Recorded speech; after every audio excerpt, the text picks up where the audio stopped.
This is the Revolution Roundtable, a weekly panel discussion of all the latest news, music, and world issues. Join us every week at 8 p.m. Eastern for great conversation. And now, here's your host, Craig Gador.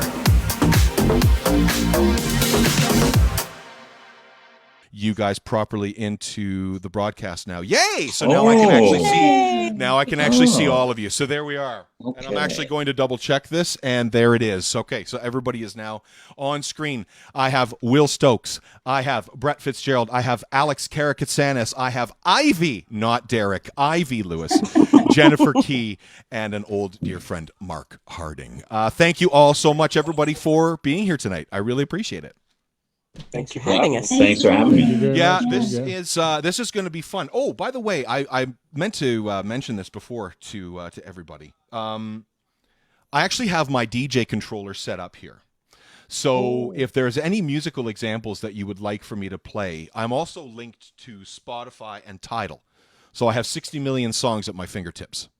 So if there's anything that you want me to play, yeah, super brag. If there's anything that you want me to play, then we can throw down a quick audio example. I don't want to play too like I'm not going to play an entire song or anything like that because we don't want to get any YouTube strikes and have the video taken down. So, but yeah, definitely if you think, oh, there's this brilliant performance, that I don't know, Jose Carreras did of Beethoven's whatever, then absolutely, I'll see if I can find it for you while we have our conversation. So I think what I'm going to do is I'm just going to leave it up to the panel and say to y'all, what would you guys like to start with tonight? Does anybody want to shout out a genre or anything like that? Kat, do you want to shout out a genre? No, please don't make me. I mean, I think no pressure.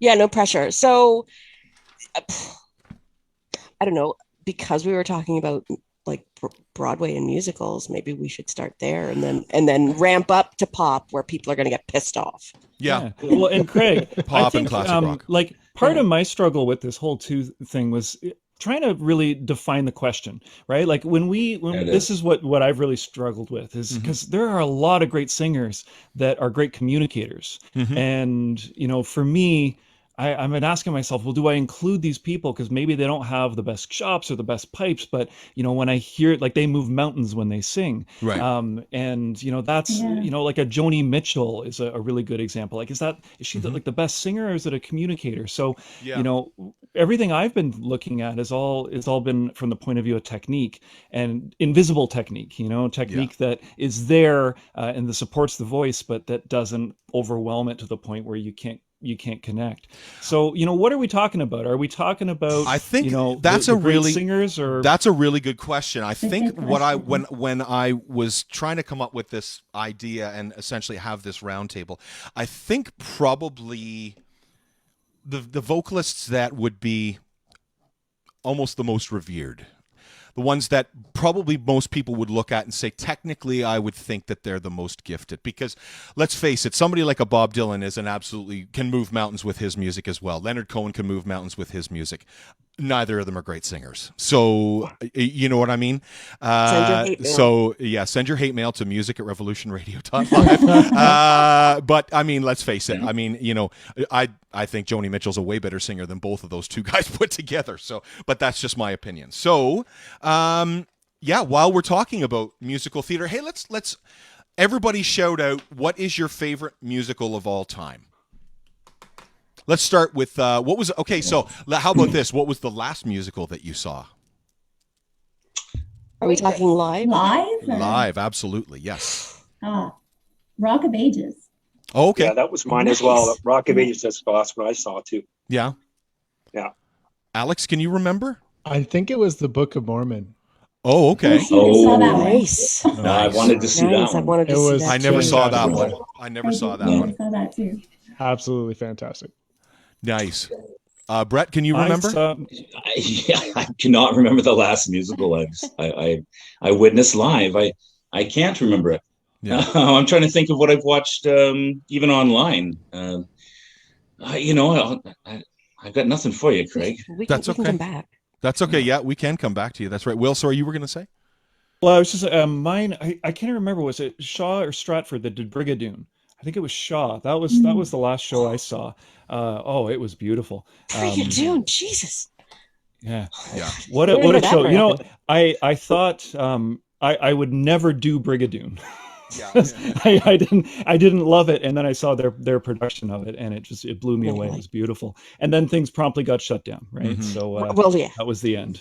Yeah, we actually did a roundtable a little while ago, a number of episodes ago, actually, and it was with our old, a lot of us here, our old dear friend Chris McBride was on it, and we also spoke to one of the stage directors, Melissa Rood from the Stratford Festival. So talking to her, do you remember what the last show was that they were loading into Stratford Festival? Oh, that's right. Rocky Horror Picture Show was the last musical that we actually drove out to Stratford Festival to see. Well, if you're looking for a name there, Craig, I'm going to throw the one that I heard tossed around right from the beginning was Ted Neely. Yes. Played Jesus in the 70s Jesus Christ Superstar. Yeah. But honestly, that's not the version I love. I think it had to do with, Craig, you played drums, Jen, you were in these shows from in the 90s, in the early 90s. So I think that's why this one jumps out at me. Is that the original? Is that Ian Gillan? This is the 1996 West End revival. Okay. And I don't know, there's something about that recording that's really near and dear because it was brand new at the time, and it was a way that these lines were being treated. And it actually isn't the Jesus that I love in it so much. It's Judas, the one who plays Judas. I think his name, what is it? It's Zubin something. Should have done my homework on this. Zubin okay. Varla. Okay. That's what the Google's for. Yeah, no, incredibly powerful singer. And again, there's some trained, technique in there, but he rocks. He just absolutely rocks. And you would have to listen to that recording. Yeah, you would never know that there's technique in there, and that's what I'm really drawn to. Mm-hmm. When we get into the alternative and the rock side, like Chris Cornell, like is right at the top, right? Chris Cornell's going to be on my list, yeah. Oh yeah, right. Yeah. And that's but that's what I look for in music theater too, right? Mm-hmm. It doesn't have to necessarily be edgy and screamy, but it's got to have technique. It's got to have something that makes me that makes me envious. Yeah. about it, and makes me wish I could do that.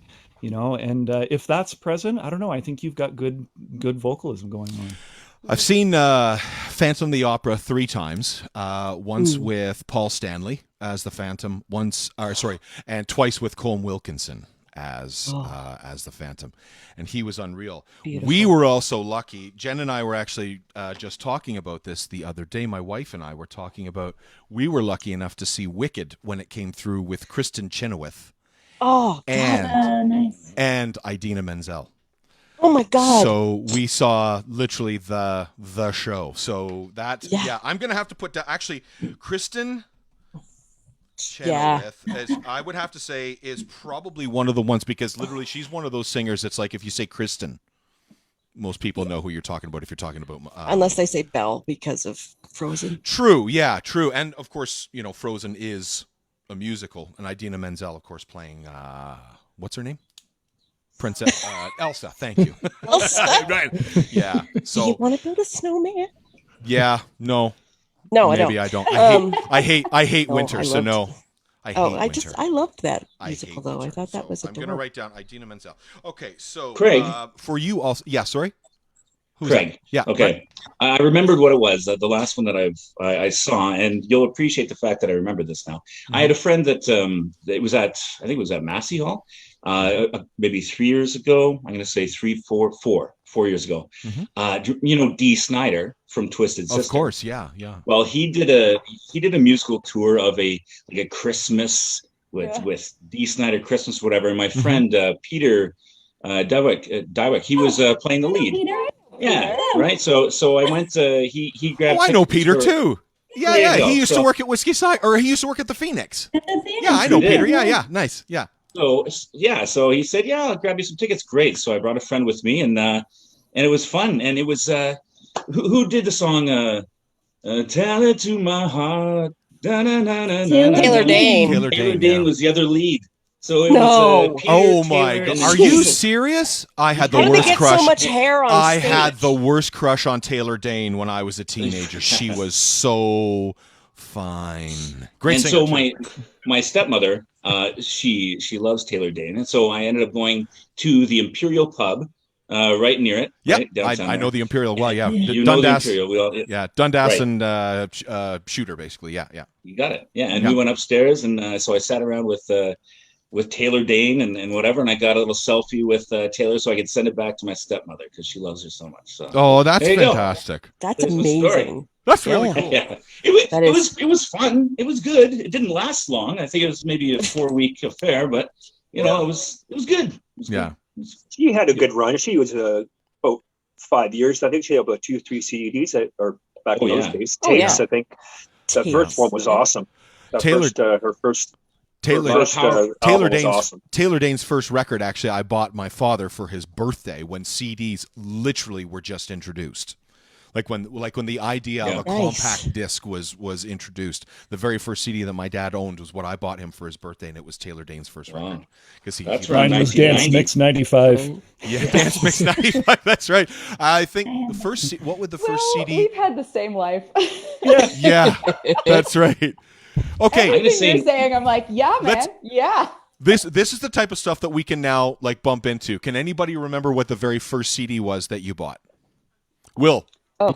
CD. Dance Mix 95. In fact, it's over there, but it was a 2-packer, right? It was like massive hits. It had like a purple cover. I remember And Massive. I think- that was a great yeah, CD, and I- actually. Those were great I compilations. think the first song on the album is "I'm Too Sexy Sexy for for Me." Me. Oh my Yeah, god, brilliant. That's right. So yeah, that was Brilliant. Kat, what was the first CD you bought being a DJ? Sergeant Pepper's Lonely Hearts Club Oh my Band. God, you rule. That's why I love her. That's why I love Kat. Brett, you? Oh, I think it was probably like Fear of a Black Planet. Public Enemy? Public Enemy. Yeah, that's a like, pretty good it was- record. I was Nice. really That's into not rap. bad. And I remember when Yeah, CDs that's average. came out. Like I was like that was like 1991, 92, I Mhm. think, when they were first coming out. And That's I was right. really into rap back then. Like I was really hip hop rap. So yeah. Nice. Alex? Please skip me, Craig. No. It's, No. Please tell me it's Oh, Spice Girls. I can't wait Tell to me hear it's this. Spice Girls. There were two. The first CD I saved up my own money and bought Yep. was Britney Spears, Close enough. her debut album. There's nothing wrong with that. It's a great No. record. Oh no! is. That one I'm not. No, not even Okay. remotely ashamed of that one. Yeah. And Here the other comes. one was Backstreet Boys. I'm pretty sure. Yeah. Oh, Awesome. okay. Which, All right. like, you know what? Looking back now, great. At the time, I was like embarrassed to buy it, but Uh-huh. it was a fantastic album. But you bought, okay, if you were embarrassed, let me ask you this. If you were embarrassed, why were you embarrassed? Let me ask that. I don't know. I guess I was just like young, and I was like, I wanted to listen to like rock and roll like my friends, and what I But actually you liked wanted to listen to was Backstreet Boys and Britney Spears. Yeah, And there's nothing to be, you know what? There's nothing, Yeah, well, I there's mean- no shame there. Can absolutely. we just take the shame away from pop music for sure. for a minute? 19 years later. Yeah, that's right. There it is. Karaoke for go-to sure. right there. That's right. This is for sure what I wanted to be associated with me right after. You have no place talking about rock and roll, Alex. No, I'm just kidding. That's all good. Ivy, what was what was your first song? I've been First trying to CD? remember. It was definitely a Cure album. It was either Head on the Door or Disintegration. Fabulous. for sure. Nice, nice. Fabulous. Yeah. Disintegration's my favorite Cure record. Jen Key. It was either Jagged Little Pill or Awesome. Clumsy. Our Lady Oh, Peace. really? Nice. One of those Fantastic two. I think picks. those were the first. Yeah. Those are Clumsy. great picks. Nice. Nice. Those are And- way cooler Brilliant. than mine. I was pretty cool. And of course, Mark. I think, well, back in the when did CDs actually come out? So Was you it would the be late- you would be late talking 80s. 90, 80s? 91. Okay, Yeah. so Just- if I'm thinking back then, so I grew up as a rocker, so I think it So was did I. more Yeah. extreme. I think Alice in Chains. Nice, Uh, nice. and I got heavier, and then, as I got older, you changed. But back in the late 80s to the 90s, it was like on that cusp when Van Halen kind of disappeared and all these hair metal bands started to really pop up. And then I couldn't take it much hair metal anymore. So then Pantera kind of hit me, Saigon Kick hit me. Yes. But then other things too, like I bought Prince's, what album was that? I'm trying to remember. Purple Rain? No, it was after that one. It was came out in about 92. Oh. Diamonds and Pearls? Yeah. Yeah, I believe that's what it was. Yeah. Yeah. Nice. That's what it was. Awesome. Prince's, sorry. Sorry. I was going to just say, fun fact, CDs actually hit the market, according to Google, in 1982. Yeah. Yeah. Really? And nobody could afford them. That's true. Honestly, and Will, there you're it absolutely is. right. That's absolutely true. Yeah. I remember, the Taylor Dane seed that I bought my dad, I think it was $22.99 at the time. Yeah. And it had 12 songs on it. My Beatles CD was like $20, and Yeah. that was like a fuck ton of money back then, right? It was insane. It was insane. So I would love to finish up with music, with the musical genre. So Will, I'm going to ask you, could you give us your top 3 or top 5 favorite musicals? I definitely have to put Ted Neely in there, Yep. right? And that's I've got that. Craig, that's I've got for that you written too. down. Yep. The one that's really impressed me lately is Ben Platt. Oh my God, in so lovely. Dear Evan Hansen, and actually through all the music theater stuff, he was also in I think the first Book of Mormon, and then obviously made his claim to fame in Dear Evan Hansen, titling the role there. But actually, it wasn't that impressed me. His latest solo album, my mother sent me a track and texted me this, like, you have to hear this song, and it's on that album Grow As We Go, and it is just the most beautiful thing. And I actually kind of went down the rabbit hole and listened to all of his stuff, and just beautiful singer, and understated, but so much power there where he needs to have it. Nice. Another one I got to put on there is Norbert Leo Butz. Last 5 years. Say again, Rotten I'm sorry. Scoundrels. Norbert Leo Butz. Last 5 years, the title track or the title male on Last 5 Years, also premiered Freddie for Dirty Rotten Scoundrels. He was in Wicked. Also did songs for A New World.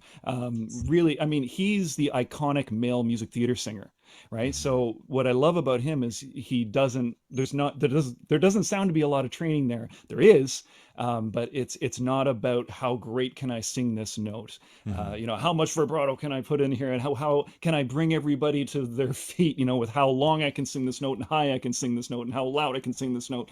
It's just storytelling, but it's so good. And he's on so many original albums that that male voice that you tend to hear a lot of the times, it's him. So yeah, and then obviously I love the singer for Judas in this one. Okay, and the name is? I had to look it up. It's Zubin Varla. So Zubin Varla, Varla. That's my list. Fabulous. Okay, I'm going to look up into those. Yeah, me too. Fabulous. Okay, thank you, Will. I appreciate it. And yeah, so everybody here, I take it, has probably seen The Phantom of the Opera, right? Yes. Everybody, I would think. Yeah. I haven't. Not the live production. Not the live production, but no. You didn't. You only seen the movie version? Only the movie version. Okay. Yeah. Oh dear. Yeah. I know. Sorry. What I meant to say was okay. Don't be sorry. Yeah, that's right. I actually have to say, Paul Stanley was not bad. I did see some of Paul Stanley's on YouTube, though. He wasn't bad. I mean, he's no Colm Wilkinson. Yeah. Who was the other guy that did that? Michael. Oh, crap. Will, do you remember? Michael Burgess. That's it. Michael Burgess. Thank you. Michael Burgess sort of premiered I know Colm Wilkinson is like the Phantom that we all know, but Michael Burgess is sort of the Toronto Phantom.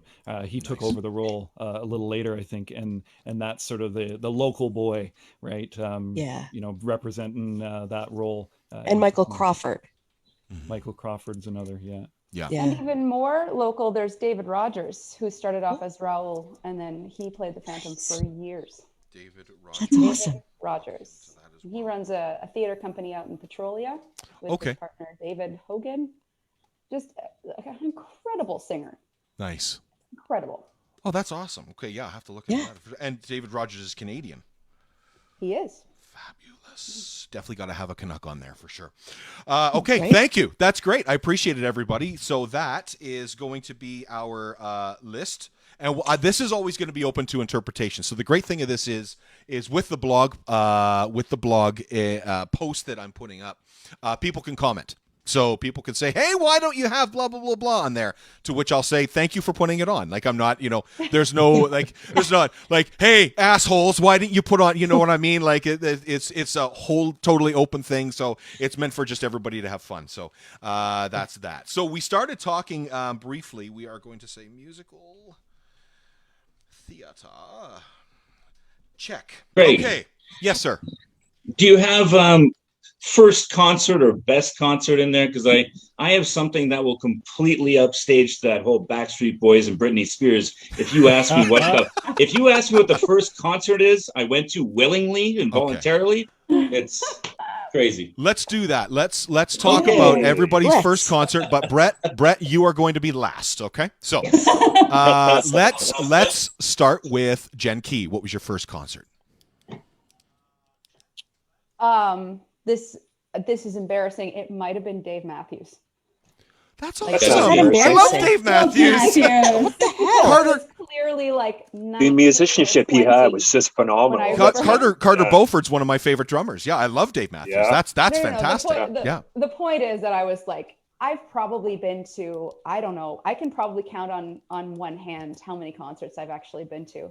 Like professional that I've paid money for. See, you're okay. So you've toured the world. You guys have to understand this. You've toured the world with Classic Albums Live, Pink Floyd. Yes. What else have you done? Not Pink Floyd. Not okay. Pink Floyd. We need to make sure that's clear. Okay, all right. Which ones have you gone around the world with, or even North America? Like Classic Albums Live and Brit Floyd.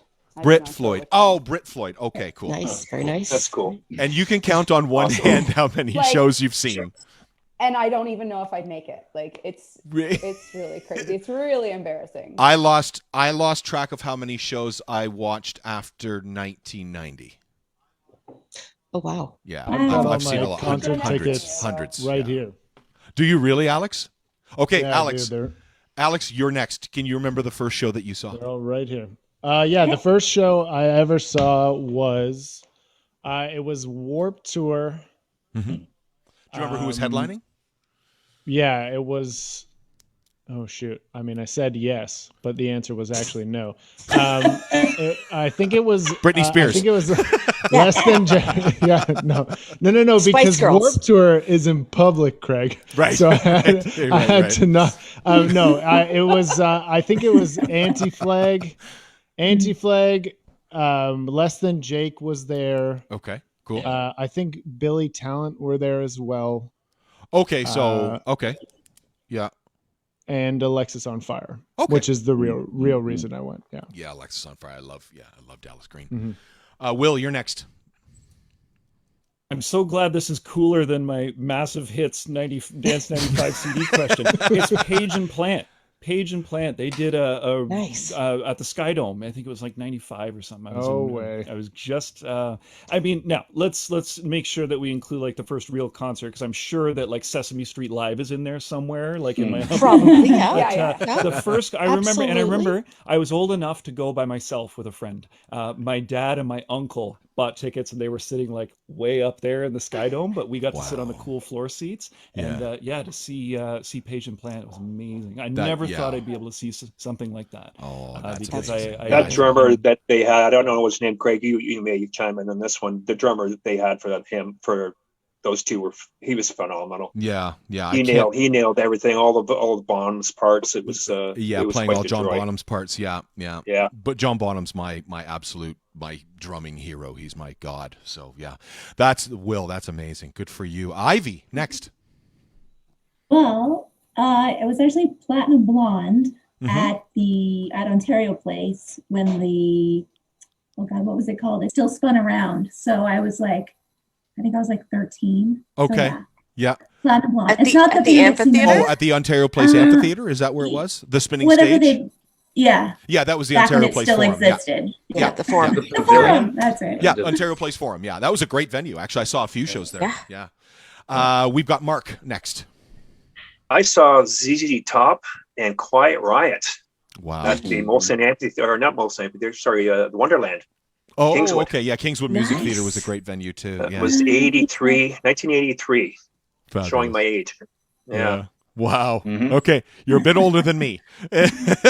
My first show was Rush at the Maple Leaf Gardens with Nice. All right. with All right. Nice. Chalk Circle opening. That was good. With DJ Chalk Circle. Yeah, Brilliant. I love Chalk Circle. Chris Tate is one What of tour my, was that? That was the Presto tour. Yeah, Oh, so that was nice. Presto. Yeah, just right after Moving Pictures. So yeah, Kat. Brilliant. So, my first concert, I was about 13 or 14. It was also at the Forum. And the Monkees was doing a revival. So, my friends and I really enjoyed the Monkees like rerun TV show, and we went to see the Monkees. It was a daytime concert. It was like at 2:00 in the A afternoon. matinee show was your first show. Yay! Yay! Like it. Yes, seeing Davy Jones and Mickey Gollins. And Wow. Here we come walking Oh, down the that's street. so friggin' cute. Yeah. That was my first. My That's first great. concert was the fucking Monkees. That's the amazing. Monkees, not That's the cool. fucking Monkees. I'm sure Right. that's a group yeah, altogether. no, that's a different group. Yeah, they're from California. Yeah, absolutely. Uh, yeah, yeah. right. Like Right. Okay, so do we've death got metal. all right, Brett, let's have at it. Let's go. Okay. Can't wait to hear this one. Right? Yeah. So the first concerts that I was ever dragged to, but in the end, happily so, were the Spinners and the Four Tops when they were doing like a revitalization Oh my sort God. of thing. Wow. Yeah, it was really cool. My mom was really into 1050 Chum and all of that sort of soul and R&B sort of retro. Not for her at the time, but for me, retro. And that was really cool. That was at the Ontario Place Forum. But the one that I willingly went to, my first one that I willingly went to, it was in the 80s. It was Kingswood Theater. So it was right after like a nice day of, 15, 16-year-old hangout with the girl, maybe held a hand. I don't know. Roller coasters Hopefully their and everything. hand. Yeah. Roller coaster. Yeah, you're just Yeah. so happy to be sitting so close. And it was Richard Marx. Yeah. Wow. Yes. I was Fucking holding on to the amazing. night. I held on to the night. I'm sure you did. Yeah. So it was. It was okay, I guess. I don't know. I really hadn't developed a lot of personal music taste yet. So, he's a good piano player. Yeah. He has great There. hair. He has Great good songwriter, too. He's a good tone. He's a good Like singer. Yeah. But Absolutely. yeah. I will be right here waiting for you, Brett. Oh my Right. God, I feel like I'm in I- high I school love- again. I think I 80s. had the tape of this. There was yeah. something about 80s synths. You know what I mean? When they were first discovering 80s synths, they all sounded so synthetic. I can Yeah. tell No, you it's- why. I right. can actually tell you why. Ooh. Most 80s pop music from 1980 straight through till about 1987 all used one synthesizer. It was called the Yamaha DX7. And it is literally iconic. Yeah. Like every what was it? Heart did it. Human League. White Snake. Human League. Yeah. Don't You Want Yeah. Me, Oh, Baby? White That Snake. whole song, "Don't You Want Me, Baby" Yeah. by Human League was done on a DX7 with a Lynn drum machine. Nice. So Yeah. that's like those classic Nice. types of sounds. So, let's Cool. move into. I'd like to move into an area which What a actually brilliant- is kind of, sort of a bit of. It's going to kind of cross over into all sorts of different genres. We can look. I don't think there's too many punk rock vocalists out there that are going to be looked at as some of the greatest vocalists of all time. But certainly we could look at the alternative side of things. Alternative, I'm basically talking about if you would listen to CFNY, like 102.1 The Edge back in the day where I worked. You could talk about anything from the Strokes to the Hives to Peter Gabriel to Duran Duran to Nirvana to Alice in Chains to Chris Cornell. All of these different types of artists. So I'm going. Chris Cornell called it. Yeah, honestly, I'm gonna call Kate Bush or Tori Amos. Okay, we got to get this list going here. Okay, those are both fantastic. Okay, well, don't give up. Sorry. Did I take away from someone? No. Did you I just took say, away from someone? Brett? Did you just say don't give up? I did, because I'd like to speak on Peter Gabriel. Yeah. Oh, sure. yes. Yeah. Go ahead. And Kate, Right now, shall I? Yeah. Yes. Okay, so Peter Gabriel is really close to my heart. He was a huge influence when I started singing with a band and taking on and discovering my own voice after going up on jam nights and stuff like that, and really just sort of discovering the power that a vocalist has in really understanding his own inflection and matching it so well to the dynamic of the music going on in the moment. Mm-hmm. And I really found that Peter Gabriel did that so well. He did it so well, so softly when it came to his solo music. But when he was the lead singer for Genesis, I only discovered Genesis when he was a singer when in my mid to late 20s. I didn't even know that was a thing. I didn't know Phil Collins was a drummer, all that stuff. I had no idea. Mm-hmm. When I first heard the song Supper's Ready, mm-hmm. and for those of you who don't know the song, it's 23 minutes long, but it has an intro and an outro that are in a very similar strain of sound. And then there are about 4 or 5 very different songs in the middle. It's almost like a musical unto itself. And it's so dynamic and so amazing, and his use of his voice in so many different ways. He sings beautifully, but also really, there's just so much dynamic range and fun and storytelling and all of that. I've always said that it is the one song. If I had to be alone on an island with one song, that's the one, because I get 5 songs out of a 23-minute long endeavor. Perfect. It's like it's like a perfect epic to hang out with. Alex, you and I played in a band together once upon a time and had so much friggin' fun, man. It was a blast. I remember the set list that we ended up doing. The set list was mostly covers, and it was quite varied. It's interesting because it was basically a selection of all of my favorite songs, right? Yeah. And which is fantastic. Mm-hmm. So, I mean, could you go through some of those, and maybe as far as the singers go? I mean, you basically did everything, but from Anthony Kiedis to Freddie Mercury and everything in between. Well, I was gonna say it's actually a Venn diagram of all my favorite songs and the songs that I can sing.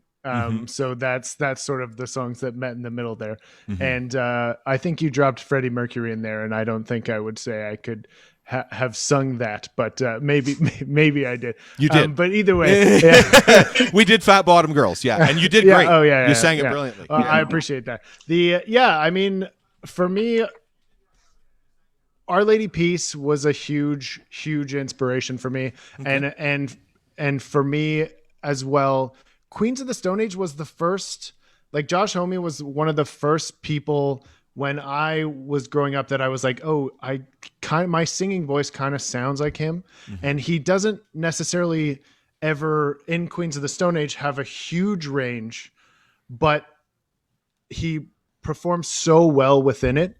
And it melds really well with the rest of the music. And I just think he's all around like incredibly talented. Awesome. But it was one of the first people that I truly, I don't know, thought could deliver on these vocals without having, like, he wasn't one of these people with an impressive range, but he really could deliver in that space. Well, I do agree with you, actually. I think Josh Homme has a decent range because he was doing a lot of different stuff with them Crooked Vultures as opposed to what he does with Queens of the Stone Age. So, and he was doing a lot of higher register stuff with that. So, Jen Key, do you have any, like, what are you thinking as far as that stuff? You were talking about Alanis Morissette before.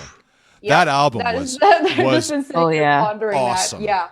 That is what I want to talk about. That album is like, there's not a bad song on there. I recently, maybe in the last, there was a concert series that was going on in Toronto a couple of years back where just a random mishmash of artists from around the city would come together and perform a theme for the night. And I got involved in the one that was redoing Jagged Little Pill.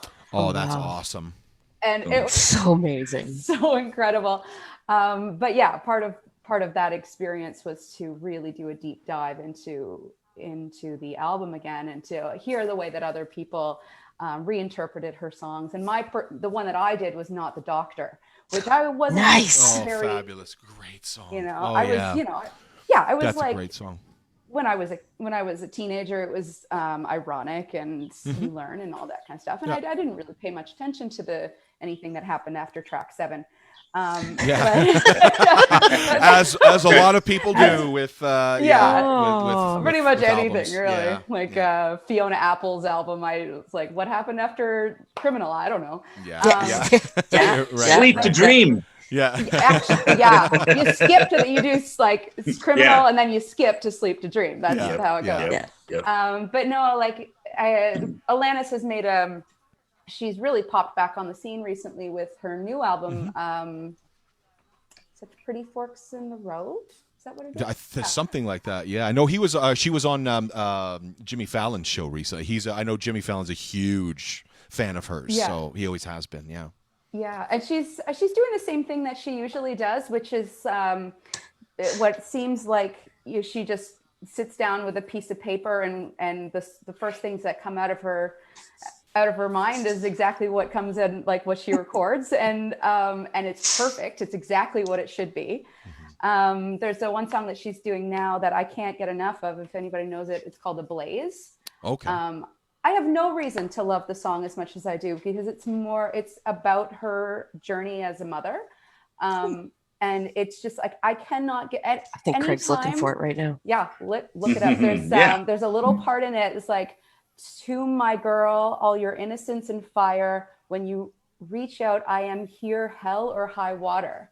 And as soon as I hear that, or I sing along, tears just erupt from my eyes, and I can't even. Anyway, so the point is, she's still got it. She's got it. That's awesome. Yeah. Sorry, Kat, what were you going to say? Oh, I was just going to agree, because I fell in love with her with Jagged Little Pill, and then former supposed infatuation junkie. I thought just as a follow-up album was. Yeah. Like it kind of blew my mind, right? But she kind of can do no wrong. Outside of her pop stuff, like her Always Too Hot. Do you guys remember that at all? Yeah. Alanis. Okay. Because I'm like, oh Christ, how old am I compared to the rest of you? Oh, of course we remember. We all do. Right? Yeah. That's all I know, though. But that's all you needed to know, right? Yeah. Because she was kind of like the Canadian Janet Jackson. It's true. Yep. Yeah. At that time, right? So, but just brilliant. Yeah. Yeah. Next, Mark Harding. You talk about vocalists. Yeah, alternative. Are you going to say alternative vocalist? You guys, Lane Staley. Well, you guys already nailed it. Chris Cornell and for me, Lane Stanley were Staley, the two guys were in the alternative scene for me. Those are the two guys. Yeah. Yeah. Oh, I know. They're so good. Can you guys hear this? This is one of my favorite Chris Cornell songs. It's called "When I'm Down" from his first solo record. Yeah. Listen to that friggin' voice. Oh my God, goosebumps.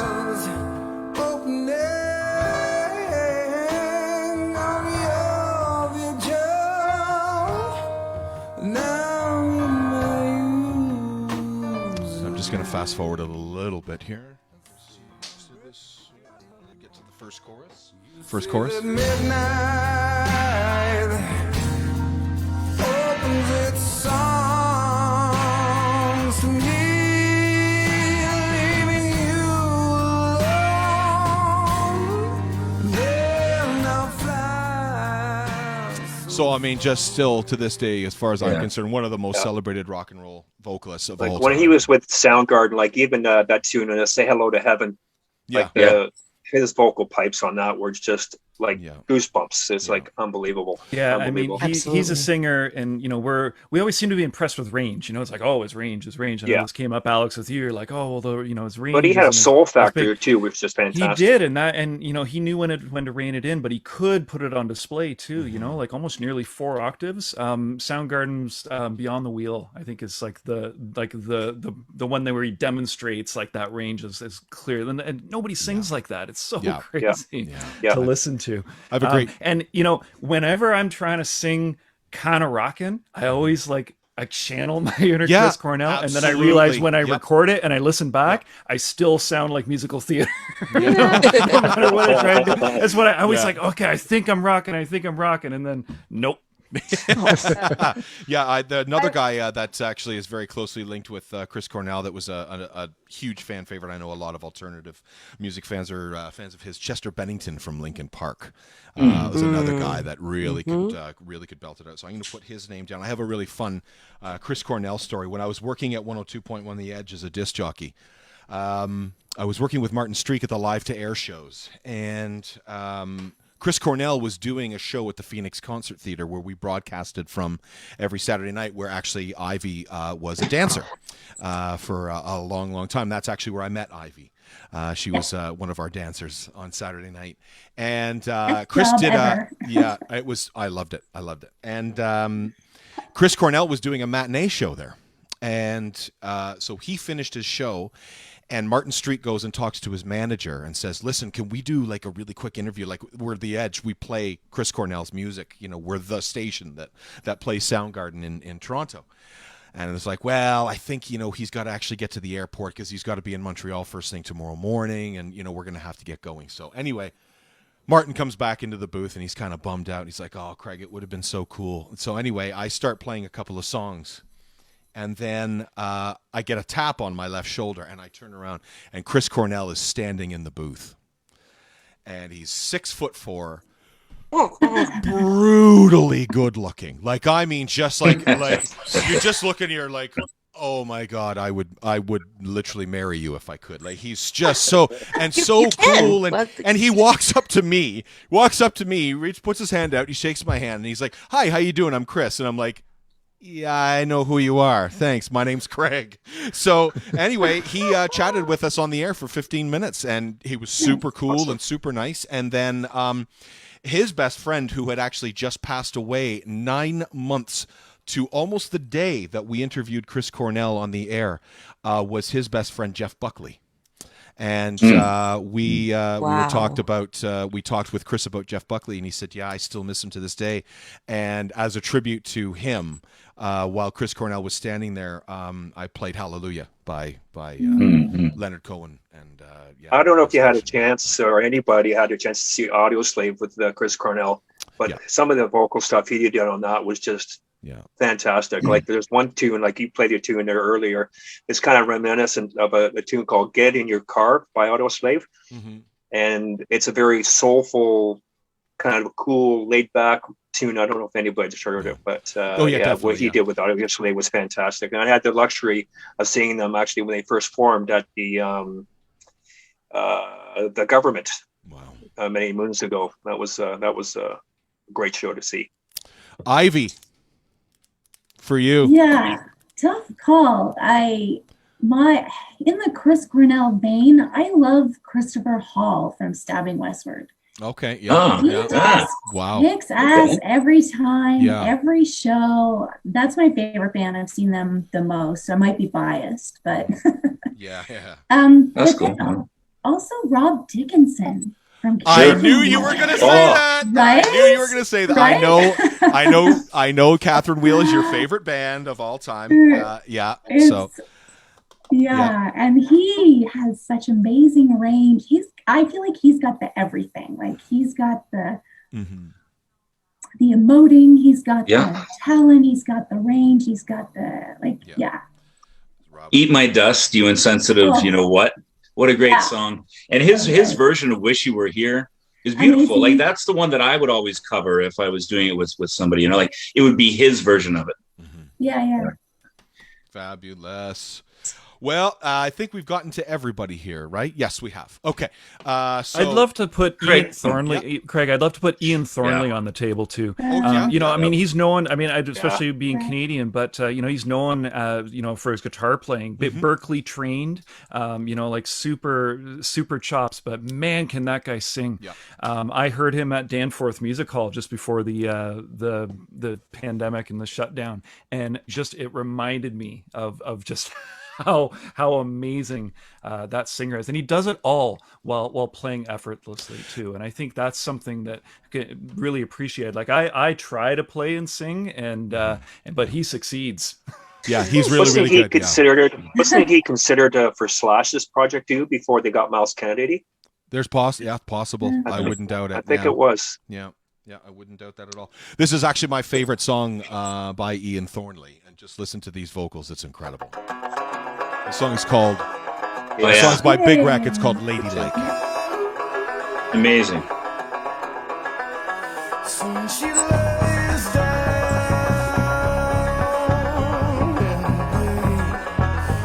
with me. She lay down with me. And when she walks out,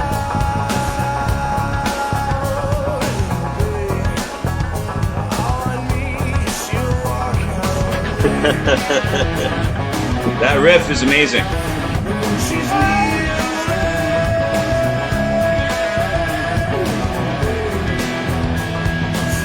Just an amazing singer. Yeah, amazing guitar player. I think that's the first time I've ever heard that track with earphones. I had no idea the panning in the guitar like that. Yeah, that is cool. What was really cool too, is I actually watched Ian play that literally 5 feet away from me, and he actually played it on a guitar. And the way that he plays it is cool. So they have like a delay pedal on him, kind of thing, as he plays it, and that's kind of how you get like that swirling loop in your headphones. That song always sounded amazing when we used to play it at the Phoenix Concert Theater. It sounded awesome with the Phoenix. Yeah. If we're also talking alternative music, can I throw Tom York in there? Of course, Sure, yeah. Of course, you can. Yeah. Craig. Yes. Since we're about to move away from here, I want. By the way, I agree. Ian Thornley is probably my favorite, especially a combination of live musician as well as vocalist at the same time. Yeah, I've seen him live maybe 3 times. He was amazing every time. But I gotta say, Mike Patton is in my top 3 of all time. And since he's in the alternative range, when it comes to a vocalist, not just a singer, his range of what he did with Faith No More, like he would have 2 different voices there, one like a kind of a whiny one, and then he'd have another one that was operatic. And then all his work in Mr. Bungle, which is one of my favorite bands because of him, really. And then Lovage, he was so dynamic and so amazing. Like that, as a vocalist, the breadth, he worked with Philip Glass, for God's sake, what he did, that's it.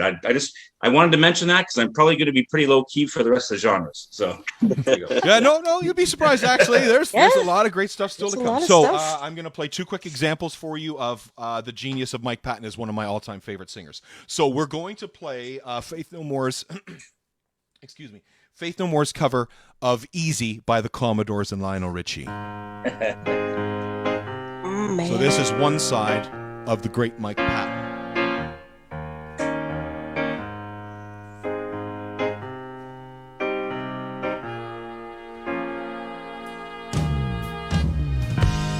No, it sounds funny, but I just can't stand the pain. Girl, I'm leaving you tomorrow. Everybody's saying, come on.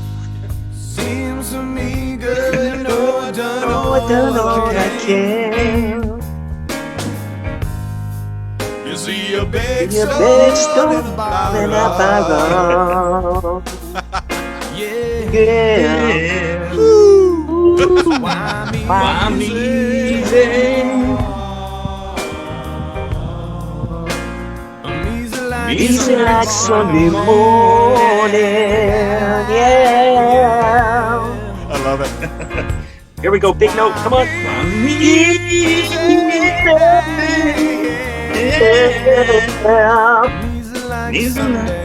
So that is Mike Patton in one vein. Now, this next song is a Brilliant song which is from. Does anybody remember the movie called Judgment Night with Dennis Leary? Does anybody remember that movie?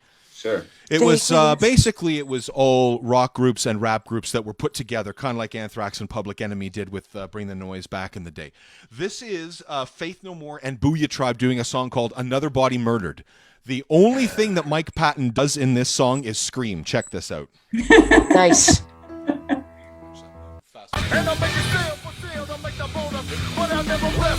Here we go.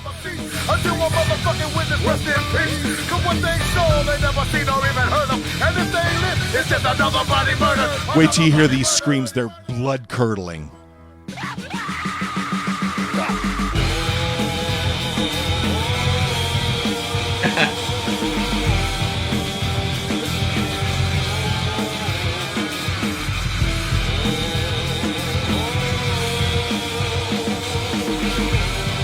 Here we go.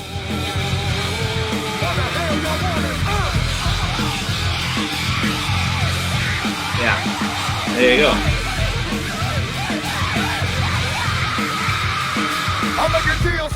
Yeah, that was Mike Patton. So And he does Wow.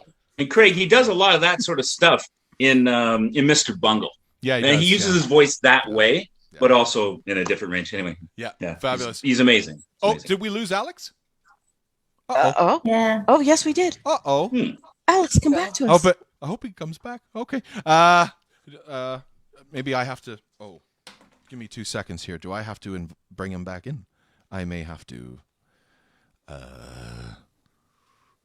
Let's do this just for a quick second. You exit full screen. That's a lot of glare on the glasses. Is a lot of glare. Yeah. It was funny hearing everybody sing at the same time in that last track. Yeah. We just confirmed why online music doesn't work. Yeah, I think you're all right. those kids trying to do choirs online and like 60 kids and yeah. It's like a massive slapback there. Yeah. Alrighty, so that's okay. We will hope that he'll join us again. And anyway, yeah, okay. So I have to do that, and I have to do this, and I have to do that. Live radio, ladies and gentlemen. Do that. There we go. Okay. So we're back to normal. Okay, so now I'd like to move into a little bit of jazz. If everyone doesn't mind. I actually, skitty doo bop bop. I've actually got a couple of my favorites, and does anybody? Okay, so there's probably going to be the usual favorites like your Tony Bennett's, your Frank Sinatra's, all of that sort of stuff. There was a record that still to this day for me is one of my all-time favorites, and I think it was called Together Again. And it was Ella Fitzgerald and Louis Armstrong together. And it was just an absolutely beautiful, beautiful record. And the reason I actually picked it up was because I found out that Buddy Rich was on drums on it. So I was like, I have to get this record because Buddy Rich is on drums. So those are going to be two of my favorites, Louis Armstrong, Ella Fitzgerald. Anybody else want to chime in? Whoever feels like jumping in, go right ahead. This is definitely a genre I love. I did most of my singing most recently is all jazz and singing in big bands and trios and Kurt Elling is the singer for me. Kurt Elling, Lisa Martinelli at the University of Toronto Faculty of Music in the jazz program is the one who got me turned on to Kurt Elling, and I walked into my first lesson with her and started to do what I thought was jazz. I was like under singing, and I was on my breath, just kind of, right. And she immediately went, "Stop!" Gave me a CD, and it was Kurt Elling's "My Foolish Heart." I don't think that's the album. That's the first track on it. And I listened to it in the car on the way home, and I instantly knew what she was talking about. It's big, it's supported, and the man can do anything with his voice. I mean, he can throat sing, he can yodel, and he puts it all in his improvisations. And that's what's cool about it. In some of the reading I've done with him, he was sick of being being in jazz combos, just singing the head in and out. He wanted to be part of the exploration in the middle. And he writes again and again that his big thing is to go slow and to learn every little every little turn that you want to add in there and be deliberate and concise about it. And it's not improvising doesn't have to just be the stream of consciousness idea. It can be something that you practice and rehearse. But I love Kurt Elling. Every time he's got a new CD and every time he comes to town, I always try and see him. I had tickets to at the Markham Theater before it got canceled to see Kurt Elling. He was going to come to the Markham Theater for the first time. And I was so excited to welcome him to my hometown. Kurt Elling he opened doors and opened a whole world of really great jazz singers, because we all credit the Frank Sinatras and the Mel Tormes and the Jon Hendricks as the as the influences. But what people are doing now in jazz, I think, is so exciting and so interesting. And they're using every little bit of technique and every little morsel in their voice to do as much as they possibly can and say as much as they possibly can. And I think no one does it better than Kurt Elling. Nice, thank you. That's awesome. I'm gonna check out Kurt. Yeah, yeah. Is it Kurt, by the way? KurtElling. Perfect. Excellent. And Yeah, I'll find the album, because the one that it's not his newest, it's not his oldest, but it was the one that I fell in love with. Let me find it. Yeah. Nice. Okay. Awesome. Yeah. So- he's gonna find it. That's fabulous. Yeah, I'm gonna look that up. Yeah. Sorry about that, Alex. No, my computer just blue screened of death to me. So, yeah. So, that's going to present a whole host of problems tomorrow, but the show must go on. So we're using the phone. Yeah, it's all good, I apologize. No, it's all good, man. Everything looks good. Actually, you know what? I have to admit, now your backdrop looks better. I'm just kidding. So the first track on this album is My Foolish Heart, but the album is called This Time It's Love. This Time It's Love. Perfect. Nice. Okay. It's right in the middle. It's not as Lawrence Hobgood is still his piano player by this point, and this is the album that made me fall in love with jazz. For me, jazz, my first real introduction to it was listening to when I would go over to my grandmother's house and she would play her Perry Como records, and she would play Tony Bennett. So those are just some of my early, introductions into jazz, and then of course, and I was one of the. Sorry, I was just saying I was one of the lucky ones. I got to go to Humber College in the jazz program, so that was my post-secondary education, and I met all sorts of jazz greats and watched all sorts of jazz greats like in the flesh kind of thing in front of me. So it was awesome. Because I wanted to bring up another singer, and I don't know where it fits in the genre, because we talk about jazz and we'll quickly get away from it. I don't know where this fits in, but my grandmother is getting older, and before the pandemic, she would come over to my parents' place, and the dementia is getting a little bit more severe, so it's hard to carry on a conversation and all that. So, but what she really loves is music, and she goes to church every Sunday and does her thing. So when she comes over, something that's really nice to do is you sit and you put on the Gaithers. So the Gaithers are like this Christian vocal group. And there's a singer in the, and I'd never seen any of this stuff. I'm not a Christian, but man, by the end of listening to one of these songs, sign me up. That's right. Yeah. It's absolutely, it is so amazing. And the singer's David Phelps. And he started out as a singer, sort of a gospel, sort of Christian singer with this. And I have never heard anything like it. And he's one of these singers that I remember like looking at it and was like, do you know how good this is? Yeah. listening to this Gaither stuff, because it's something that nobody would maybe know about. I certainly didn't. My grandmother introduced me to this just because she loves it so much, and it has nothing to do with, the quality singing that's going on there. But I have never heard anything like this. What's the name of the band? Can you spell it for me, please? Gaithers, Gathers. Again, I can't believe I'm bringing this up. Yeah, no, that's okay. It's so different, but man, like if we're talking technique, this guy's got to be part of it. Like those, like Christian rock and religious the music, some of the singing in there that happens every Sunday in churches all over the place is just so powerful and really beautiful. And it's not part of my singing story, but it obviously is part of my grandmother's listening story and her love for music. And we listened to this, and I immediately was like, who is that? And was looking him up, and I went down the rabbit hole with this, right? Yeah. And it was really just beautiful stuff. He does an Oh Holy Night that I think is really beautiful. One of the most beautiful pieces of music ever written, as far as I'm concerned. For sure. Oh Holy Night is just when you get, oh my God, when you get somebody that can really sing that song. Oh, waterworks. Like, just literally, yeah. That's actually going to be a question I'm going to have for you guys coming up. Yeah. My wife is freaking out over that. It's literally one of her favorite pieces of music of all time. So, one of the things I was going to say, having conversations like this, one of the things that I want people to take away from these types of conversations is looking into new stuff.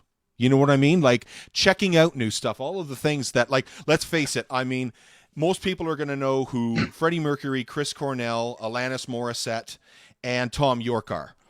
There's a good chunk of people out there that aren't going to know who Rob Dickinson is, right? So, I want for people to turn around and say, Rob Dickinson. Oh, okay, just so happens that he's the nephew of Bruce Dickinson from Iron Maiden. Is that right, Ivy? Yeah. Yeah. So he's... Is it an uncle? No, I think they're cousins. Are they cousins? I think so. It's his cousin, yeah. It's his cousin. Okay, and we yeah. We were just listening to Iron Maiden today. Yeah. Well, we're going to be talking about rock and roll and metal very shortly. Which and for me, Bruce Dickinson's going to be coming up. Sorry, just quickly on the subject of past gospel singers and new music that people should check out. If anyone here hasn't listened to St. Paul and the Broken Bones, all my notes are gone because my computer died and I can't remember what his name is. But St. Paul and the Broken Bones are an absolutely phenomenal band, and the lead singer is incredible. Wow. Okay. Yeah, I'm writing that down. So St. Paul and the Broken Bones. And yeah, these are all going to go up on the website. Basically, we'll have a section of like, our panelists, artists that you need to check out, kind of thing. We're gonna have that up there as well. Moving on. Thank you very much. Thank you very much, everybody, for that. And I have one more. Oh, I'm sorry. I have a couple too, but whatever. Like, we can just... Craig, we're not moving on. Sorry, my apologies. I apologize. Sorry about that. Go for Rude. it.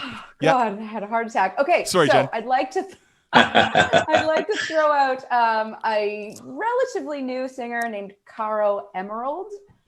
In the jazz category, she does jazz fusion. She came out with an album I'm very Canadian there, with an album in 2010 called Deleted Scenes from the Cutting Room Floor. Mm-hmm. And she blends, it's a fusion of jazz and Latin, like 40s and 50s big band with hip hop beats and samples. Nice. And she is clearly trained up the wazoo. She does all kinds of scatting in the middle of things. Her music is so fun and so catchy. And we all need to shut down right now and go listen to it. Okay. Bye, everyone. Bye, and scene. Yeah. Can you, Jen? Could you spell her name for me, please? I'm actually going to leave for a minute. Okay. All right. Caro, Caro. Mm-hmm. Yeah. And her last name is Emerald. Like the color? Emerald. Yeah. Beauty. Thank you. Perfect. Okay, good stuff. Who else, Jen Key? That's it. That's all I got. Okay, cool. Sounds good. And I was DJ just going to bring Kat, up, I was just going to bring up two standards, two tortured women, Nina Simone and Billie Holiday. Yeah, absolutely. Nina Simone. If we're going down that road, Carmen McRae as well. Yep. Right? Yep. If anyone has not heard of any of these women, definitely please go download, like, Nina Simone singing Feeling Good, and Billie Holiday singing either Strange Fruit or I'll Be Seeing You. Like, you can hear the torture in Billie Holiday's voice, right? Like, she didn't have an easy go of things at all. Apparently she was a child prostitute by the age of 13, before she got down the path of singing, and then unfortunately drugs as well. But like, not to be downer, but just Billie Holiday is amazing. Oh, I'll Be Seeing You is one of those songs that brings me to tears every time I hear it, for sure. Yeah. And not because it was just in the Notebook. Yeah. But Yeah, no. Yeah. Brett, you missed everything. you did. So thanks, Brett. Yeah. Yeah, thank you. That was great. So I apologize, Jen and Kat. I won't do that again. I apologize. So what else was I going to say? Okay. I'd like to hear a song, and Jen Key, so I don't forget you, which I never will. Never will again. Song that makes you cry. Go. I can There's tell a you right song. now. Oh, you know what? I'm going to do this. I'm going to combine two things. My favorite rock vocalist is Jay Buchanan from Rival Sons. Mm-hmm. Yep. And they have a song called Jordan. Oh, and yes. That song kills me. Yeah. I mean, there's a zillion songs that make me cry. Yeah. I mentioned one already. But that's one. Perfect. Yeah, but great. This one is amazing. That's a great song. Great song. Yeah. An old buddy of ours played in Rival Sons. Oh, shit. Of course. Ooh. Robin Everhart, an old friend of mine. Oh, my God. I'm like, a I'm friend the of only one ours. that knows of this band. Yeah. Yeah. Oh, yeah. Actually, Robin. He's such a dork. When just before he left the band, they came into town and played at Lee's Palace, and Robin called me and said, "Dude, I'm in town. Meet me at this bar in 15 minutes." And I did. So how come you didn't we had invite me? Sorry. Yeah, there was myself and Leanna Rose, and her. Yeah, Leanna Rose came with me as well, and so did a good friend of hers that Robin knows as well. And yeah, so the three of us went down, and they were just fucking amazing. They were so good. Yeah, Rival Sons. If you haven't heard Rival Sons, check out Rival Sons. Jay Buchanan is just an absolutely insane singer. His pipes are great, got soul, and he's absolutely amazing. Anyone else before we leave jazz? Nope. Okay. 5, 4, 3, 2, 1. Perfect. Okay, so Jen, we got yours. Let's go to Mark Harding. Song that makes you cry. Oh my goodness. I don't cry in songs. Something that makes the hair on the back of your neck stand up. Then how about something probably from a nice ballad from maybe like a Steve Perry. Yeah. Oh, okay. Yeah. Mm-hmm. Great singer. Okay. Yeah. Absolutely. Corey Glover. When he did his solo project, when he left Living Color, he's got some great stuff there. Nice. Solomon Burke is another guy. Donny Hathaway's got some great stuff. My goodness, Beth Hart. I love Beth Hart. I just her soul and songs she sings of all genres. She can just hit everything. So nice. What else? I'm going to go off the charts here and say Christina Aguilera, some of her slow stuff. Oh God, yeah, absolutely. She's got so much soul and so much. I mean, I love soul music. I love harmonies. I mean, I love the heaviness too. But Amy Winehouse, right? She's done. Yeah. Bill Withers, what he's done in the past. Otis Redding. I love Colin James stuff. Okay. I'm all over. I know. It's hard, man. It's hard. Yeah. It's hard. We're going to be talking about all these genres still coming up too. So Yeah, the next one that we're absolutely. actually getting into is going to be soul, and Bill Withers is actually on my list. So yeah, we're going to get into that. Alex, next song that brings tears to your eyes. Yeah, I mean, I was trying to think of songs with singers that bring tears to my eyes, because if you play me Claire de Lune at any point in time, I will be weeping by like 15 seconds in. Yeah. But that Amazing there's Grace actually for me. and that band I was talking about before, St. Paul and the Broken Bones, they have a song called Grass is Greener. That makes me bawl my eyes out every single time. It's an absolutely phenomenal song. Nice. Will. Loggins and Messina, Danny's song. Oh, wow. There's a line in it right from the very beginning of it with the people smile and tell me I'm a lucky one. Oh my and God. We've just begun. Think I'm gonna have a son.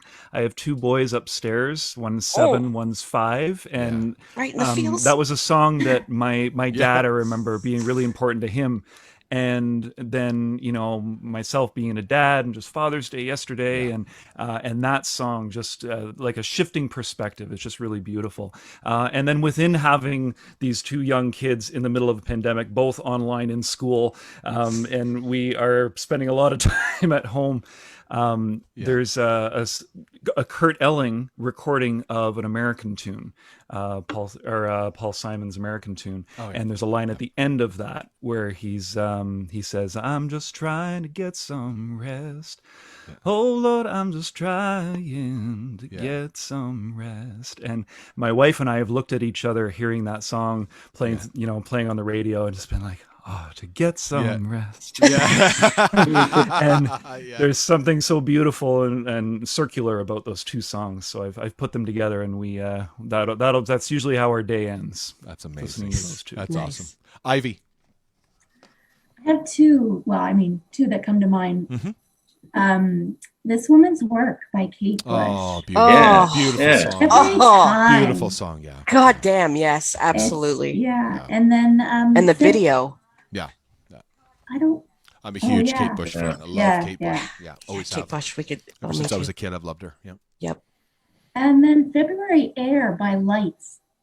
Great song. I love Lights. Love her. Oh, she's so good. Nice. She is so. That February Air is a fantastic. Yeah, if you haven't heard February Air, beautiful piece of music. Definitely check that out by a Canadian artist named Lights. Definitely gonna have to check that. So I'm gonna put that up actually under. We're gonna do. Lights is going to be under Pop, so I'm going to put that on because I love that song. So Pop and Lights. Okay, who have we got? DJ Cat. Two. I have two. One, Future Days by Pearl Jam. Mm-hmm. Second, the second version of Both Sides Now that Joni Mitchell did off of it's not the Blue Album. She did it twice, right? So there was a version that she did back in the late 60s, early 70s, and she sounds so, youthful and joyful and hopeful. And then in the late 80s, early 90s, she redid it. And that version where she, because as we know, Joni Mitchell smoked like all the time, and her voice is so raspy, and the tone and just the sound of that version of Both Sides Now, where she sounds jaded slightly, I guess. Yeah. Do you know what I mean? Like, my wife always is like, "Why do you listen to depressing music?" But it that version, and then like Future Days by Pearl Jam. I'm a gamer, so they use that actually in a game called Last of Us Part 2, and one of the characters actually sings it to another character, and it just if anyone's a gamer or they know gamers or whatever, just look up Future Days, Last of Us Part 2, and you will see like the internet just like they just lost their minds. But yeah, those two, when they come on Spotify, it doesn't matter what I'm doing, I burst into tears, and of course my wife is like, "Are you okay?" And I'm like, "It's fine, you just have to hear this song, it's so good." So that's like me listening to Empty Chairs and Empty Tables from Les Mis every time. Every time I'm just like, "Oh, this is the thing." Like, no, you don't understand. Last night, when my wife looked at me and she was like, "Craig, who is that singing that?" I was like, literally, like, I don't know, and I don't care. I can't talk right now. I can't talk. Brett. Yes. Okay, I got a few. I'll make it quick though. Yep. Probably number one on the list is "Lover You Should Have Come Over" by Jeff Buckley. Excellent. Nice. The next is probably Bob Seger, "Against the Wind." Mm-hmm. I love "Don't Give Up," Kate Bush and Peter Gabriel. Yeah. "Mercy Street," Peter Gabriel. Absolutely. And "Ordinary People" by John Legend. Oh, nice. Yeah, excellent. I like those songs. That is an absolutely phenomenal choice. Yeah, that's awesome. Good for you. All right, so we are going to. Hi, Maggie. My daughter's here. There she is. Hi. Isn't she beautiful and seriously tall? Yes. She's 10 years old. Wow. Yeah, 10 years old. She's as tall as her mother. It's amazing. That's crazy. Yeah, she's crazy. Oh, wow. Next, we are going to get into soul, R&B, just like good old classic soul, R&B. I'm going to start out, if you all don't mind, with I'll just come out with 2 picks. I'm going to start out with, sorry, Mark, I've got to take one of yours, buddy. Nope, it's all good. Please. But Bill Withers and Stevie Wonder for me are 2 of my all-time. And Ray Charles. Okay, There you go. Well, those are my choices. I'm going to leave again. Yeah. Talk amongst yourselves. Yeah. Who else? Who else out there? Let's go. I got it. Yep. Aretha Franklin and Marvin Gaye. Yeah. Oh, brilliant. Right? I was going to say Aretha for sure. Yeah. That's why I went next. Excellent. Nice. Who else? Keep them coming. I did mention Beth Hart. I don't know if anybody's heard her stuff with Joe Bonamassa. Some of the stuff she's done is just unbelievable. Are you talking about Joe Bonamassa, the guitar player? Yes. Right. Okay. Yeah. They collaborated on a couple CDs actually. Beth Hart's her name. Fantastic singer. Mm-hmm. A lot of soul, storyteller, and she. You just gotta Google her and just check it out. If not, see her music. Yeah, amazing. You know who's actually another really cool, fun funk soul singer that I love, and I've always adored the band is Jamiroquai. Yeah. Jamiroquai. Oh yeah. JK, just absolutely. I'm gonna put JK down God. because he's so fun. JK, So good. Yeah. Brimming with confidence. You know, that first album that we all heard, it's just like, Oh yeah. it's just so cool. Traveling Without Moving was just a fantastic piece of art. It really was. Yeah. And he was great. Absolutely. What happened to him after? I guess a few years. He was right at the top of everything, and then he just kind of disappeared. Yeah, he's really. They still tour actually all the time. Really, they were actually slated to do a world tour just as COVID hit. They were going to hit the road again. Mm-hmm. They play a lot of their old hits, but they still come out with albums, from time to time. I think they put a record out back in 2019 or 2018, something like that was their last album, and it was a pretty decent record actually. Yeah, we used to, when I was at the Edge, we played the shit out of Jamiroquai. We played them all the time because both myself and the host Martin Streak, we loved Jamiroquai. So yeah. Kat, anybody else? James Brown in there? James Brown, yes, James absolutely. Yep. Are we sticking with soul or are we leaning into R&B? Everything, yeah. Well, I would say so. D'Angelo. Sure. How does it feel specifically? I mean, as a queer woman, that video where you see it, like he's just fucking hot. Excuse my language. Yeah. He is. He's a beautiful man. Okay, Yeah. just end story. He's Etta cut. James. He's ripped. Etta just James. Like, Yeah, Etta absolutely. James. Jill Scott, Erykah Badu. Erykah Badu. Yeah. Like especially her first album, On and On, like, or Baduism. Excuse me. It was. Blew my mind. Lauren. Sure. Lauren Hill. Lauren Hill. Yep. Miseducation of Lauren Hill. That was brilliant. Yeah, that was still to this day, I think, is one of the finest R&B soul, like revival soul records. Would anybody say Amy Winehouse? Yeah. Absolutely. Yeah. I was just wondering if Al Green would fall into this. Oh, he totally would. Absolutely. Yes. I just finished writing it down, actually. Yeah. So, yeah. I mean, you could probably put Prince in there. So, yep. Yeah. All-time favorite. I was going to say Prince. I didn't sure if that fit into this, but yeah, I guess absolutely. It would. Yeah, definitely. Prince kind of. I mean, what can we say about Prince? Like, he was kind of like he could do everything. Cool well, thing do it well. Yeah. And well, yeah. Cool thing with him too is he's one of the few artists that has really crossed over into almost every genre. Like even metalheads like Prince. Like I've seen, like there's this guy, lead singer from Slipknot. His name's Corey Taylor. When he screams, but when he sings, and he sings really well. And he did an unbelievable performance of Purple Rain just after Prince passed away, and he did it in Prince's hometown in Minnesota. Oh, wow. And cool. There's literally people in the audience bawling as he's singing this song, and it's just him and a guitar singing Purple Rain, and it was beautiful. So yeah, that's Greg, a guy. put Corey Taylor on that earlier list from the alternative. Oh yeah. Definitely. I was even going to say Slipknot at a moment there. Yeah. Can I mention not necessarily a classic because he hasn't been around very long, but Daniel Caesar, I really like him. He's he's an Ontario guy. If you can look him up, he's probably about Uh-oh. We lost you at the end there. Lost your audio. Oh, we lost your audio. Oh, no.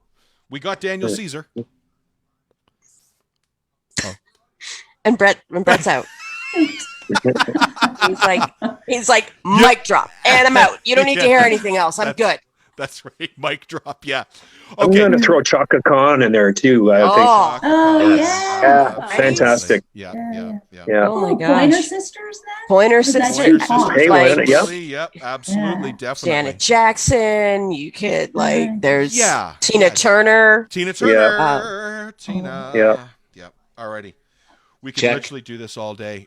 So let's go through this list. Here we go. Bill Withers, Stevie Wonder, Ray Charles, Aretha Franklin, Marvin Gaye, J.K. from Jamiroquai, James Brown, D'Angelo, Etta James, Erykah Badu, Lauryn Hill, Amy Winehouse, Al Green, Prince, Daniel Caesar, Chaka Khan, Pointer Sisters, and Tina Turner. That, I think, is a really solid list, and I don't think Good anybody mishmash. is going to argue with that. That's a big list. They but will does argue, it, does though. it meet? It's the Yeah, internet. does it meet the criteria we were talking about earlier? Because we were talking and sort of delineating to say, okay, is this a conversation about great communicators, or is it a conversation about great technique and great singers? Yeah. And I would argue, especially in this genre, that there are really great communicators that kind of sound not great.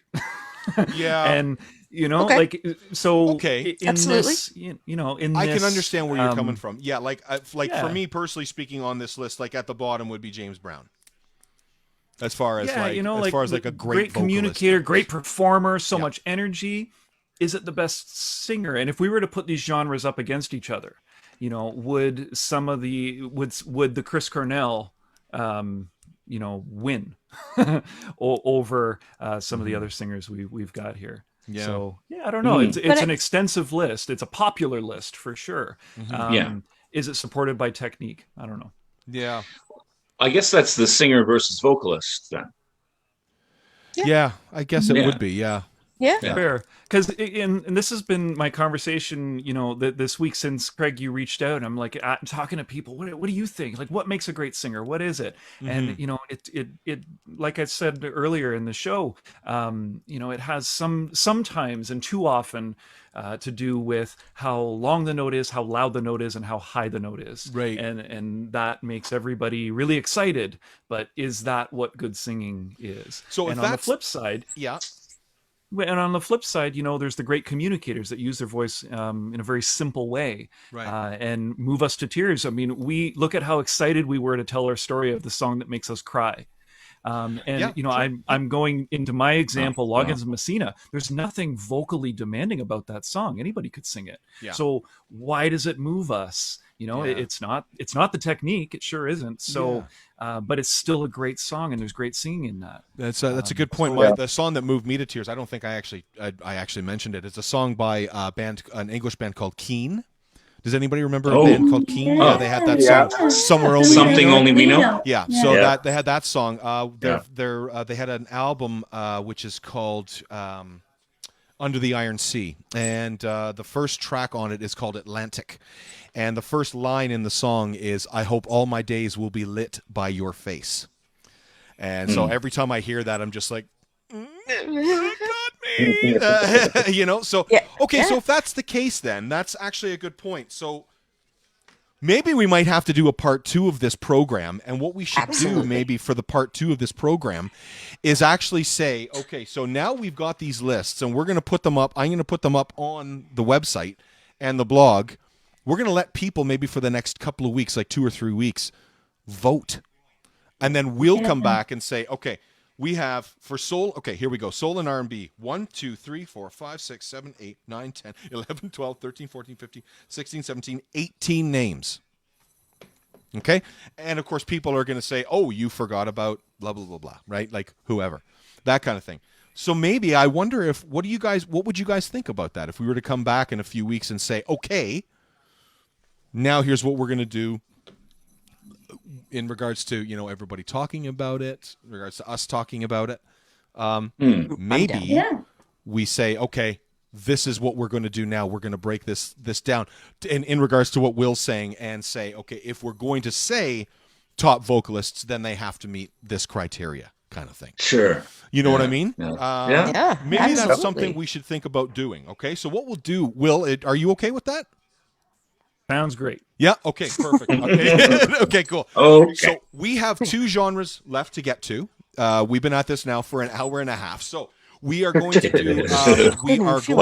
We don't have time for country, which I'm totally Johnny fine. Cash. Never Johnny have time Cash. for That's all I'm saying. Johnny Actually, Cash. Yeah, Johnny Yes, Cash. Johnny Yeah, Cash. absolutely. Johnny Cash There and you go. Dwight There's Yoakam. your country. Dwight Dwight Yoakam Yoakam. for me. I love Dwight Dixie Yoakam, Chicks, so. or sorry, the Chicks. No, they're not the. No. That's just because. Okay, hang Sorry, on. that's Because not of going Lilith on the Fair. list. No. Whatever. Not even for people to vote on. Johnny Cash, definitely. Reba McEntire? Yeah. So the last one is actually going to take probably a few minutes, so we'll get to it. We'll get to it last. Up next, I have a list which touches my heart, and I'm going to come out with my top 3 because they were artists that I heard when I went to my grandmother's house. Unfortunately, my grandmother is no longer with me, and she loved her jazz, and she also loved her classical music. So I would like to come out with my 3. I'm going to say Placido Domingo. My grandmother loved Placido Domingo. I'm also going to say Pavarotti. And where is my last? Why, Cozy? Stop barking. Can you guys hear my dog barking in the background? One of my dogs. They're cheering you on. Yes, that's right. Yeah. And, oh dear, I've lost my 3rd one. Okay, so, Will. Have at it, my friend. Let's get this list going. My favorite Canadian tenor is Ben Heppner. Ben Heppner. I met Ben Heppner at a workshop at Walter Hall, and I remember, these workshops would always be really busy, right? Just with like students coming in and out, and just workshops, but there's always tons of empty seats and no standing room only. And then all of a sudden, Ben Heppner was going to be doing one of these workshops and work with students at Walter Hall, and all of a sudden the place was packed because Ben Heppner was going to be there. Wow. And he was workshopping, and everybody in the audience who was clearly not a student, but just had been there to hear Ben Heppner was really kind of getting edgy and antsy. And they're like, what's going on? Because he didn't sing. He was doing a workshop for other people singing, and he didn't sing at all. And by the end, the audience was so angry. They were like, sing, sing. And it was funny because he was like, I wasn't planning on singing anything today. And he just sang a real simple little thing. I'm so glad we had this time together. Right? A real simple song. And the audience was so happy and left. But that's definitely, definitely a real important Canadian tenor. And my favorite tenor is actually Anthony Rolfe Johnson, British tenor. Studied at the Guildhall School of Music. And actually, what's funny, about Guildhall is Zubin Varla, the JCS Judas that I like so much, actually studied at the same school. And there's that technique again, like finding its way into all of this conversation that, a tenor, a classically trained tenor, goes to the school, and then somebody who's screaming their guts out, singing Judas as Jesus Christ Superstar, studied probably with the same teachers in the same building, in the same way. And I think we forget about technique as part of this conversation so often, because music, like our vocal instrument, is so separate and so internal from the way we learn everything else. When we learn a trumpet or we learn a piano, we get a teacher, and it's this external thing that we get to work on and do, and we study it. But we are born and we cry and we make noise and we sing, and we sing as part of play and learning and all of that. And it's so embedded in us that we forget that it can be studied on its own as an instrument. And when you start doing that, when you make it intentional and when you make it deliberate, I think that's when the world opens up for you as an instrument. And all of these singers, I'm sure, at some point learned how to use their voice properly. I think we assume that everybody can sing and everybody has capacity to sing, but I think it's only when you take just a second to study it, to work at it, to practice it, and to try to get better, I think, is when you can use that instrument for change, and when you can use that instrument to communicate and move people.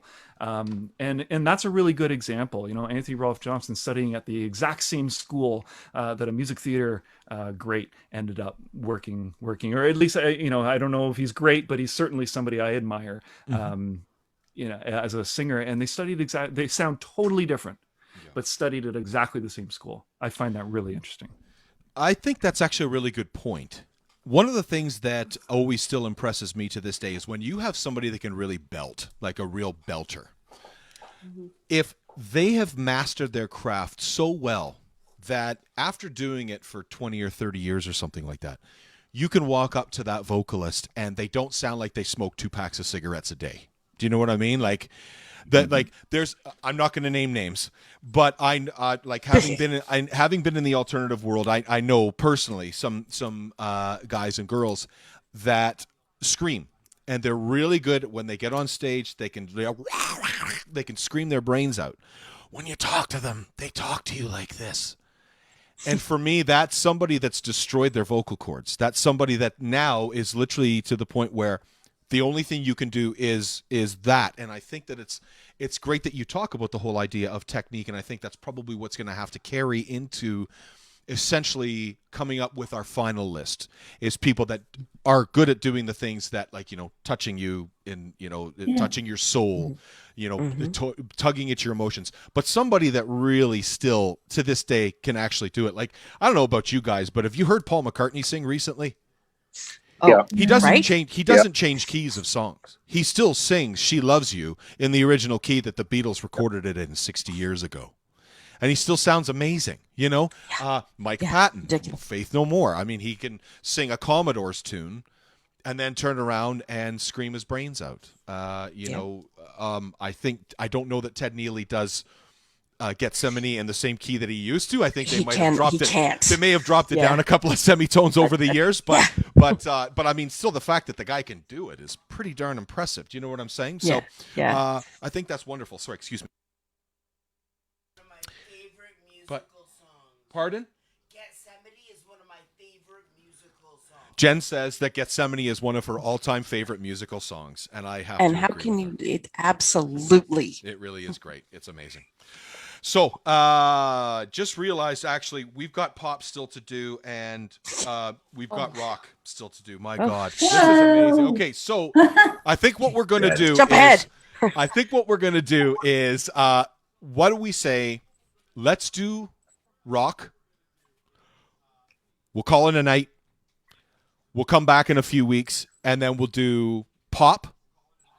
And what we'll do is with pop music, because there's a million artists out there. Adele, Christina Aguilera, for me, Beyonce, right? Beyonce, they're all great vocalists, and I don't really feel I need to. I don't know, like, what do you guys think? Yeah. Like, do you want to have like a final list of some of the greatest pop vocalists?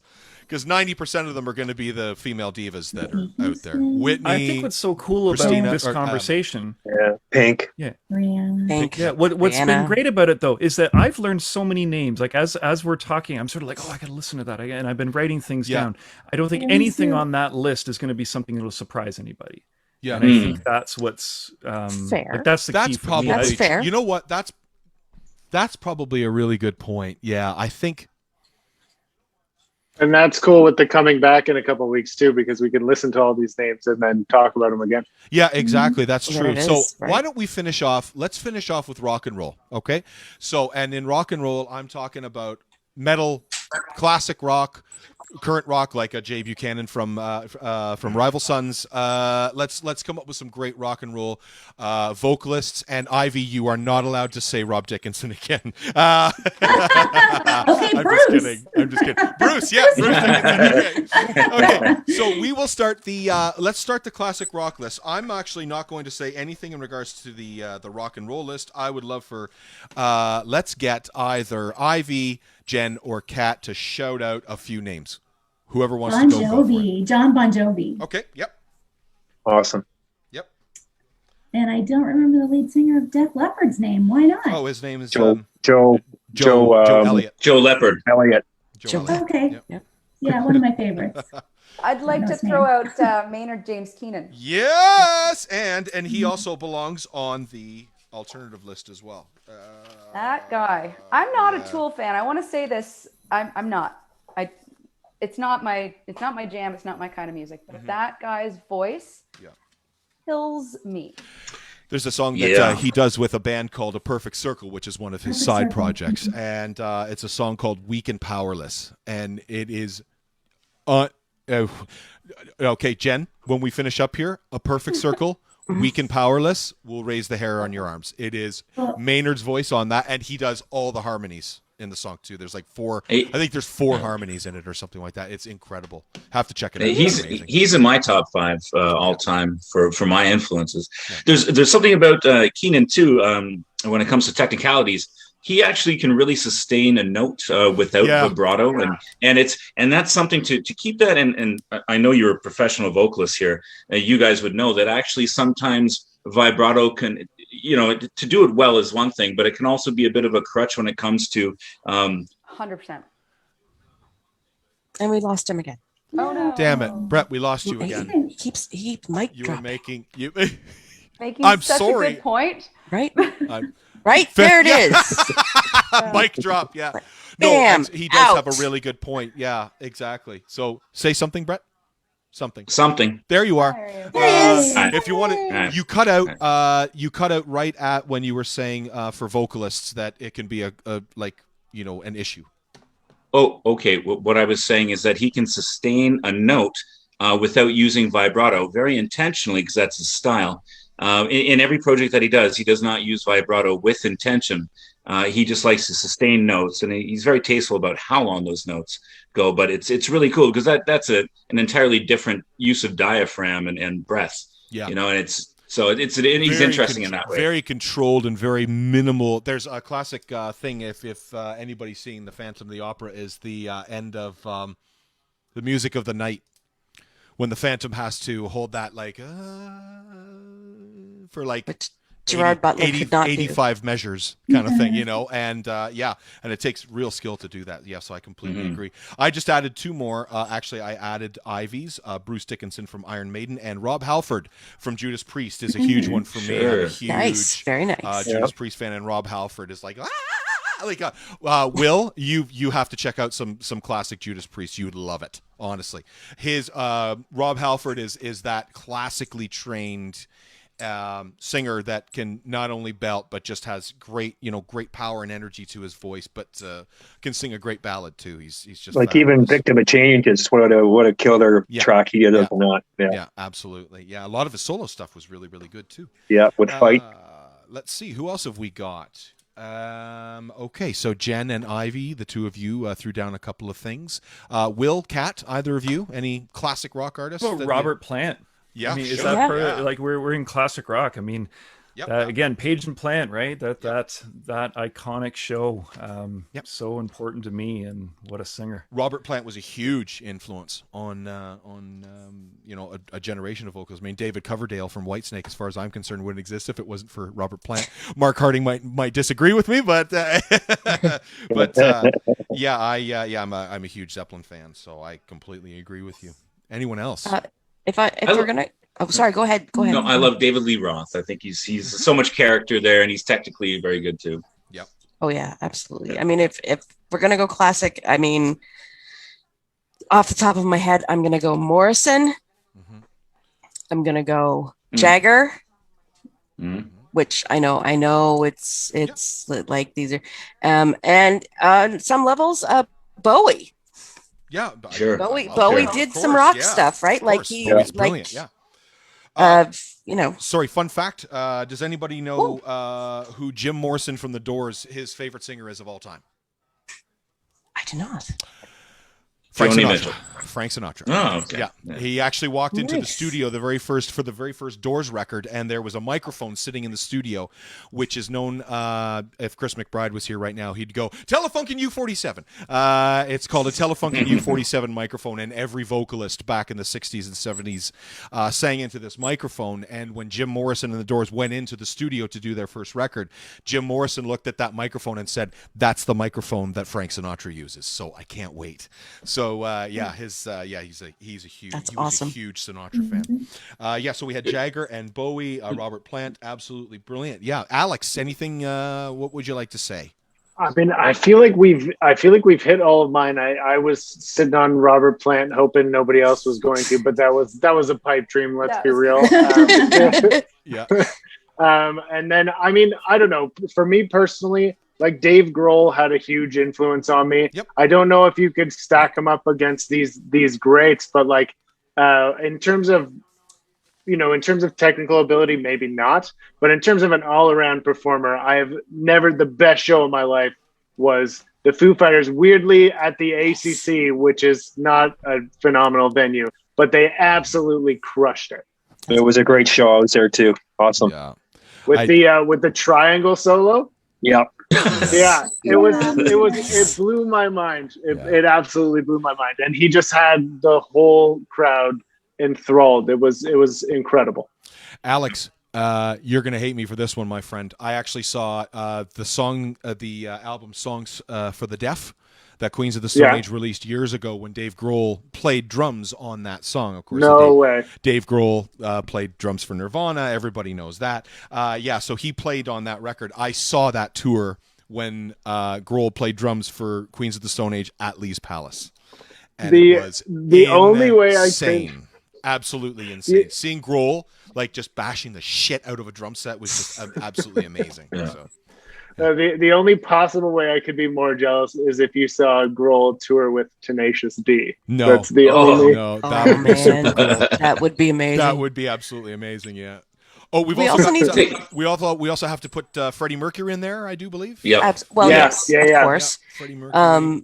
You should also probably chuck some female artists we need, in, like Janis, Ann Wilson, Stevie Nicks. Yep. Ladies, help me out here. Janis Joplin. Yeah, we've got Ann Wilson. I love her. Ann Wilson, come on. I mean, even if you just like Dreamboat Annie, it's not her heart. Mr. Stokes, actually, Robert Plant's favorite female vocalist of all time is Ann Wilson from Heart. So you got to check out some of her stuff. She is unbelievable.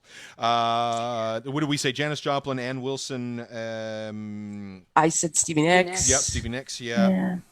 Annie Lennox, technically, I guess you could probably throw in there too. Annie Lennox. Oh my God, yes. Annie Lennox, how could we walk away from her? Like, come on. Annie Lennox, Kate Bush. Sure. We're getting into pop now. I'd say Kate Bush is more alternative. Annie Lennox is more alternative. I would say that's more 102.1 The Edge than Chum FM. Would you agree or do you disagree? I love just hearing you say 102.1 The Edge right there. That would sound great. Craig G on 102.1 The Edge. There it is. It's been a long time since I've said that. Yeah, 10 years. Can I quickly add? Of course. Okay, I'm not a huge fan, but Bono's pretty good. I mean, he's got voice. He's pretty good, right? He can really capture a moment. And the singer from Muse. He's awesome. Matt Bellamy. Matt Bellamy. Yeah. Great singer. Oh, can we put Ed Kowalczyk in there, or is that more alternative? Lead singer of Live. Yeah, sure. Oh yeah. Are we forgetting Don Henley? Ooh. Oh, right. Very nice. Yep. Very nice. We might also want to. Have y'all listened to Pretty Reckless? Yes. Lead singer Pretty Reckless. Right But they're on fire right now. I don't know. I mean, she kills, but she does. But like, she's also Cindy Lou Who. Her range is this big, and she's not very powerful. Yeah, fair enough. Taylor Momsen. So yeah, I mean, we got to keep in mind this whole thing that Will's been absolutely harping on. My apologies. I retract that. How dare you, Cat Springhouse?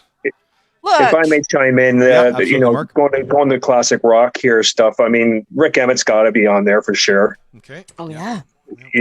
I mean, what he's done, through Canada music and his vocals, just amazing. Yep. I mean, Triumph, Roger, the band Triumph, Yeah, the band Triumph, Sure. And also the vocalist for I just had his name. I'm sorry, I just lost his name. Well, did you say Roger or something like that? I was going to, from Bad Company. Oh, that's I have that. That's Paul Rogers. Paul Rogers, thank you. Nice, Yeah. thank you, Jen. Yeah, Yeah, that's all classic rock stuff there too, for sure. Absolutely. And on that, there's Roger Daltrey from The Who. Daltrey. Oh, yeah. Still one of the greatest Thank rock and roll you. screams of all time, of yeah, course.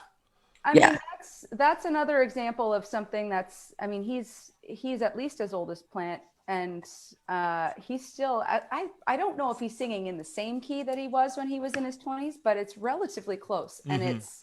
You know, his voice has lasted, and when it comes to technique, I think he's not just, he wasn't one of those that was just out there screaming. There was control. Absolutely. Right. There was. Jen, what are some of the tours that you did with the companies, like some artists that you could think of maybe that should be on this list that you ended up covering? Yeah, a lot of it's been covered. We did. I was on the Eagles shows, so that's where the Don Henley came in. I did this. I was Stevie Nicks and Fleetwood Mac. Fabulous.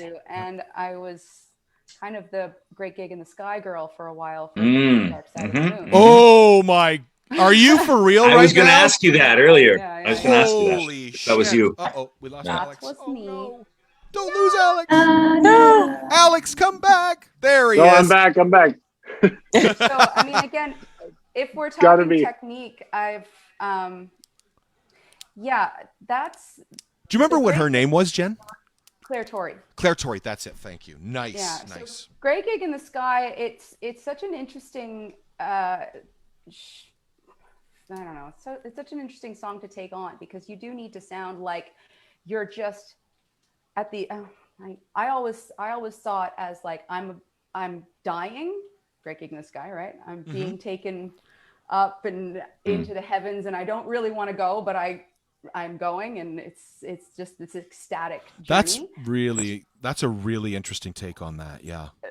That's how I saw it. And sometimes if I'd had a few too many wobbly pops, or if I just wasn't like on my game, it was just as full on scream from start to finish, and it was not good. So but, so that's subjective, I'm sure. To all the vocalists out there, does alcohol affect your pipes?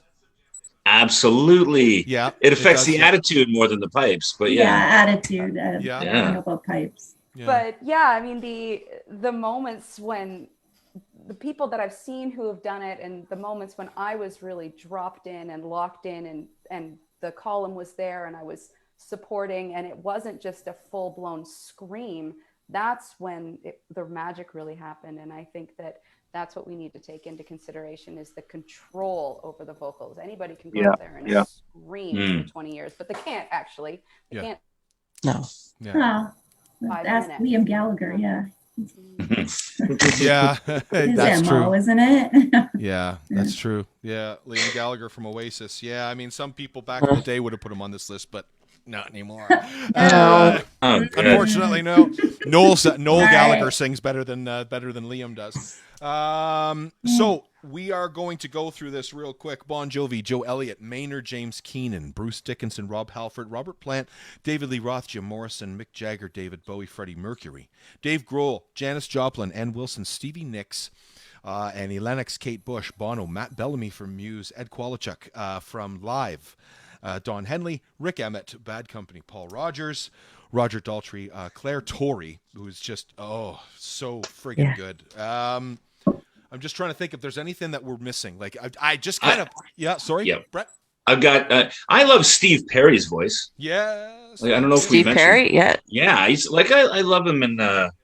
Was it Sherry? Oh, Sherry. Sherry.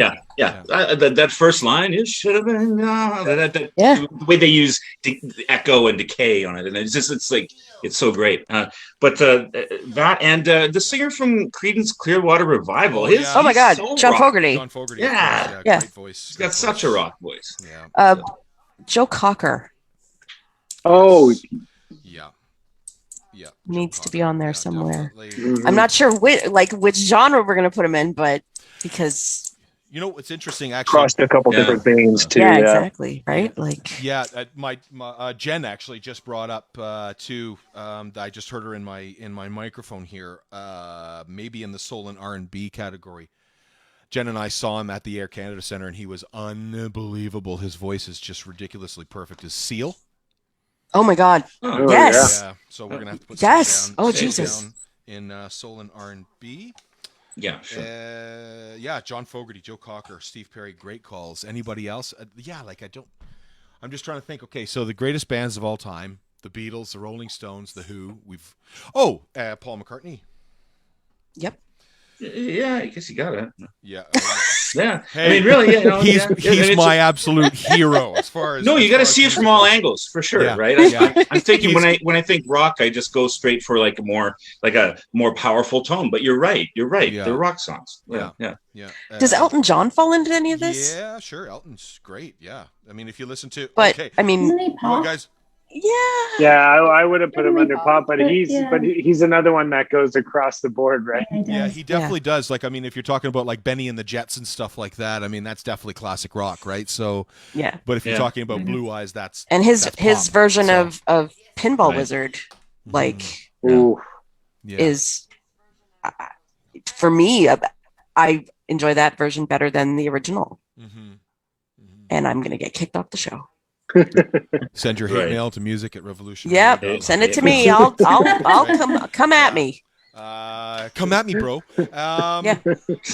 So what else? That's We also haven't. I mean, when we were talking about musical theater earlier at the very beginning, I mean, we have to talk about our Judy Garlands, our Leah Michelles, our Barbara Streisand's. You know, eventually, Barbara. Yeah, Barbara. I like love her. Barbara can still do it. Not as Yeah, she still sounds great for sure. she does. Well, I Yeah? mean, Oh, yeah. Oh, yeah.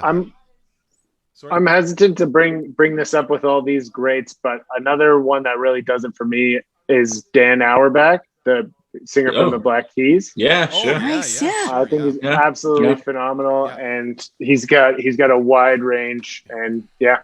Yeah. We actually did Yeah. the Black Keys when we played when we jammed, Alex. Yeah. But, Gold on the Ceiling. Yeah. So Black Keys, yeah, for sure, definitely. I actually just put Black Keys in. And little Black Submarines is an absolutely phenomenal song. Yeah, amazing. Wait. Sorry. Craig. Yep. What about a little quick roundtable here? Barbara or Celine? Go. Ooh, Celine. Barbara or Celine? Yeah. Celine for me. Mm-hmm. Celine for me too. I would have to say Barbara. I'd have to say I like Barbara myself. Yeah. I was waiting for at least one Barbara there. Yeah. I'm a Barbara. I'm going Barbara. Absolutely. Oh, I said Celine. Oh, okay. Sorry. Okay. Yeah. So okay, we've all said. I think it's pretty close to 50-50 there. So that's pretty good.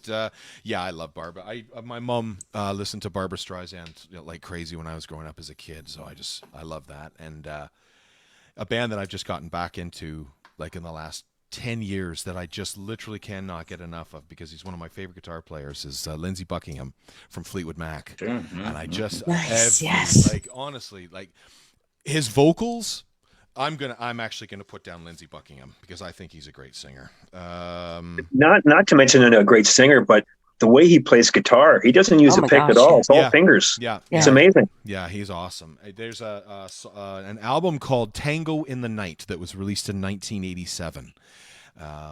And the lead-off song to the album is called Big Love, and it's still to this day one of my favorite songs. Unfortunately, Stevie Nicks doesn't sing in it, but it's just Lindsey Buckingham by himself. But it is just the soul and the passion in his voice of trying to hang on to this girl that's basically walking out the door is unbelievable to hear him sing it. So that's an unbelievable group of lists, my friends, and I think that we have left all our friends that are going to be voting on all this stuff a lot to sink their teeth into. Yeah. But I think, so I think we need to come to a collective agreement. Are we going to come to the collective agreement in regards to what Will was talking about before, which I think is a really, really good idea? Are we looking for the best communicators on stage, or are we looking for, technically speaking, the best vocalists that we should be rating? What do you all think? I think it's very subjective. If it's going to be a vocalist, that's all very subjective. Mm-hmm. So then I think people can come to their opinions kind of the way that we did as well. I know there's technical prowess definitely creates a nice broad base for your eventual, the broader the base, the taller the tower.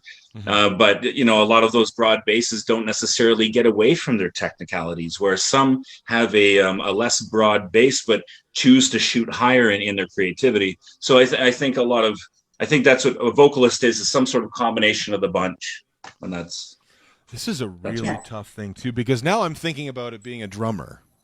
I'm thinking about it in terms of if somebody was to say to me, give me your top 5 favorite drummers. I'd be like, well, from where? Right? Like, I mean, I would say Vinnie Colaiuta, John Bonham, Tony Thompson. So now I've gone from basically rock and roll to fusion and jazz to 80s new wave. Yeah, you might have a guy in there. Like, I mean, you might have a guy in there who can't even tune his own drums, but he was so exciting, like a Keith Moon maybe or something like that. I don't know if he can tune his drums, but you know what I mean? Like that sort of energy, amazing. But who knows? Maybe he doesn't know anything technically about the tone of his drums. Yeah, like what? How do you say who's best?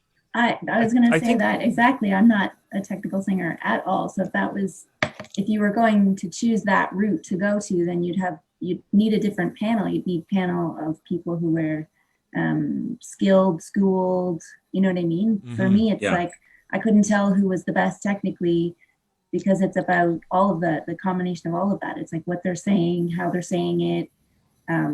That to me is right in there with technical.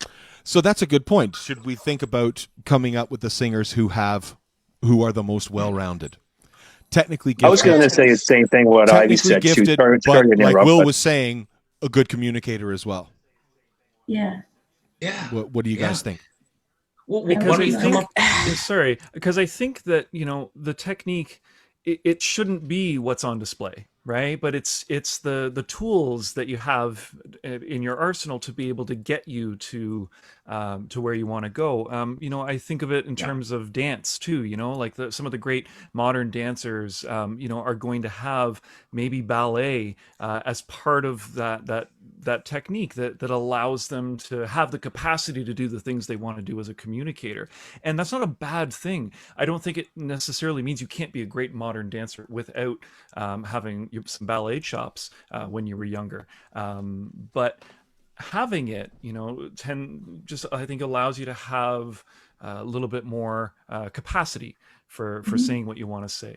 And it's what you bring out. Like technique sometimes becomes a real dirty word. Like you hear this in a lot of reality singing television shows where they don't want to hear vibrato and they don't want to hear technique. And if you went to school, well, there's a door, right? They want to see somebody who did it on their own and pulled themselves out of the basement so that they to the stage. Mm-hmm. And I don't think technique is a dirty word. Like I don't think technique is something that should be right up front in the singing, but it has to be part of the conversation.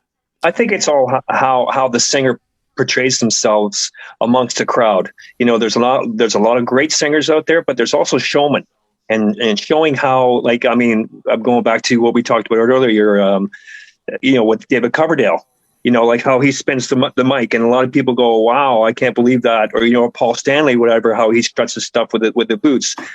Certain guys will run back and forth on the stage with a lot of energy. Sammy Hagar. But then there's just got to be a lot of different singers, too, that just stand there and sing, like the Celine Dion's, the Steve Perry's. The list can go on. You guys would probably know tons of people like that, too. So it's not necessarily about voice. It's how you portray it. Same thing with Robert Plant. He wasn't a guy who moved around, but, he had his shirt buttoned down to his belly button, and he showed his sex appeal, So that's also a factor, too, I think to me, it's never going to be an objective thing. It's not like people running a race, right? So of course, and I completely and totally agree that technique should be part of the conversation. But anytime any of us talks about any of the singers we absolutely love, technique certainly part of it. Yeah. But this isn't going to be an objective list, the best ones. Right. It's us deciding these things. And to me, most people relating to a singer, it's more of a gut thing, at least for me. Mm-hmm. And believe me, I knew when I posted this that I was essentially taking the piss out of the universe. There's no way that we're going to come up with, there's no way that we're going to come up with the greatest of all time. But this is just more than anything to just, number one, have fun with old friends, and number two, really have a good, serious conversation. Because this has been a friggin' great conversation. I don't know about you guys, but this has been fantastic. And one of the things that I'm really taking out of this is that I think, Will, if I can kind of sum this up coming from a drummer's standpoint, one of the things that I never wanted to be as a drummer was to be pigeonholed. So I jammed with Ivy and Derek Lewis as well, who is on the screen, and Lewis is spelt wrong. I just realized that Lewis is spelt wrong. Your last name is spelt wrong. So it's not Lewis. No, it's not. It's Louis. So, oh my God, that is so funny. Okay, for our follow-up conversation, Ivy, you're going to have to make sure it's your actual name. I don't know how to do that. I'll get somebody smarter than me. Right on. That's all good. Well, don't get Derek. Boom. I said that. Derek's her husband. I just said that because he's not here to defend himself. Nice. So, Will, what I was saying was that as a drummer, I never wanted to be pigeonholed. And I wanted to be able to do everything. So I wanted to be able to have technique, but I also wanted to have soul, and I also wanted to have showmanship, and I also wanted to be able to play any genre of music that essentially someone would throw at me. So is that kind of where I think maybe we might be aiming a little more for, as opposed to the best technical singer or the best showman or whatever, kind of just that combination of everything? For sure. It's I think it's the whole package. I think it has steered the conversation a little differently than maybe it would have. Yeah, because this hasn't been just a list of, well, here's everybody I know. Yeah, it's there's got to be some kind of quality there, and maybe it's technical, but maybe it's not. But I like that this hasn't just been a big list of here's everybody I can name. And what I love about this too is that if we had 8 different people, it would be a totally different list. Yeah. That's what's so exciting about singing. Yeah. So there's actually there's actually a really cool graphic. I can't remember where it is, and of course I had it pulled up on my computer that died, but it's the I can't remember exactly how many, but 50 of the greatest singers of all times and their ranges, and it shows you exactly where they stack up and how far it goes. And it's I was gonna send it to the group when my computer lives again. I will. Yeah. That's awesome. Absolutely. That'd be awesome. By the way, speaking of which, I'm going to have to try and actually we've got email. We've got each other's email now, so you guys are all part of the email group, so we can send stuff to each other back and forth there. I'm actually going to I'm excited to check out Ben Heppner. I'm going to check out some Ben Heppner tonight before I hit the hay. I think this is probably a perfect place to end this broadcast. We are now 2 hours and 9 minutes into it, and I could literally go for another 2 hours talking about music. Me too. I mean, there's I never tire talking about music. So we're not going to. So what we'll do is we're going to let this percolate with our friends and our audience for the next few weeks, and then maybe let's say the second or third week of July we'll pick this up again and come back and sort of do more of a finite list, that kind of thing. And you never know, maybe more things may get added. We'll see what happens. I probably add something right now. But. Yeah, exactly. Sorry, Brett. Maybe whittle it down to 5 key components. You know what I mean? Like where nuance plus technicality. Like I think technical prowess should be an all-encompassing 1 point on a vocalist. You know what I mean? Like that super technical prowess, and then you have engagement, like whether it's a live musician or a live vocalist versus a recorded vocalist, or you know what I mean? Like just have maybe 3 to 5 points, and then see how each of these people that we talk about or decide on rank. Awesome. Okay, I think that's a great idea, and we can certainly talk on email. Absolutely. And just bump ideas back and forth to each other. Will, God bless you, my friend. You took us in a completely different direction, which I think is absolutely fantastic. But the great thing of this is because we're talking now in this kind of this different direction. I mean, I literally have, there's 8 pages there. They're all full. So I have a lot of typing to do over the next couple of days on our website, but I will get it done. And like I was looking into, I was looking into some classical singers. Is it UC Bjorling? Kirsten Flagstad, Enrico Caruso, Jose Carreras, Dietrich Fischer Dieskau or something like that. Like there's all of these wicked names, and I checked out some of them, and they're just Maria Callas. So some of these names that I've got down here does anybody watch Mojo? Does anybody watch any of those videos on YouTube? Ms. Mojo or Watch Mojo, yeah. So it was literally a classical countdown of like the top classical singers of all time, and number 1 was Maria Callas, and apparently she's absolutely insane. So I checked out some of her stuff last night. It was like, wow, she's awesome. So I'm just trying to think if there's anything that I missed before I let all of you go. I don't think so. Yeah, no, I think we're good. Gang. Well, sorry, thank you very much, Greg, for having Thank us, you. for having me on. Thank you very much. Yeah. So guys, It was really fun. Thank you. this is seriously been a lot of fun, honestly. And this is, Yeah. this is just the beginning. So with Revolution Radio, we do new content all the time, and we do live content as well too. So just so everybody knows out there, www.revolutionradio.live is the name of the website. It is a 24-hour a day, 7-day a week music channel. We play the best music on the planet. Let me tell you guys, here's the last hour that I played on the radio station before we shut down for this. Are you all ready? Okay. Michael Jackson, Thriller. Squib Cakes, Tower of Power. Will. We also had Metallica in there. We had Queens of the Stone Age. We had also, who else did I have? D'Angelo. Wow. Untitled. This is how it feels. This is actually in the last hour. Al Green, Queen, the Beatles, Rolling Stones, and who else did we have? And we also had The Cure and The Smiths. So that was the last hour of music that Revolution Radio played live. So it's all over the place. It's basically everything that, aside from we don't really tend to spin bubblegum pop.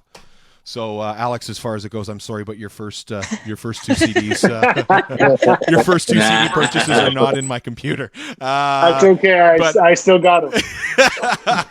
But it's all good. So anyway, thank you so much to my co-host DJ Cat, Will Stokes, Ivy Lewis, Lewis, Brett Fitzgerald, Jennifer Key, Alex Karakatsanis, and Mark Harding. Thank you all so much for joining us tonight on Revolution Radio on the Roundtable.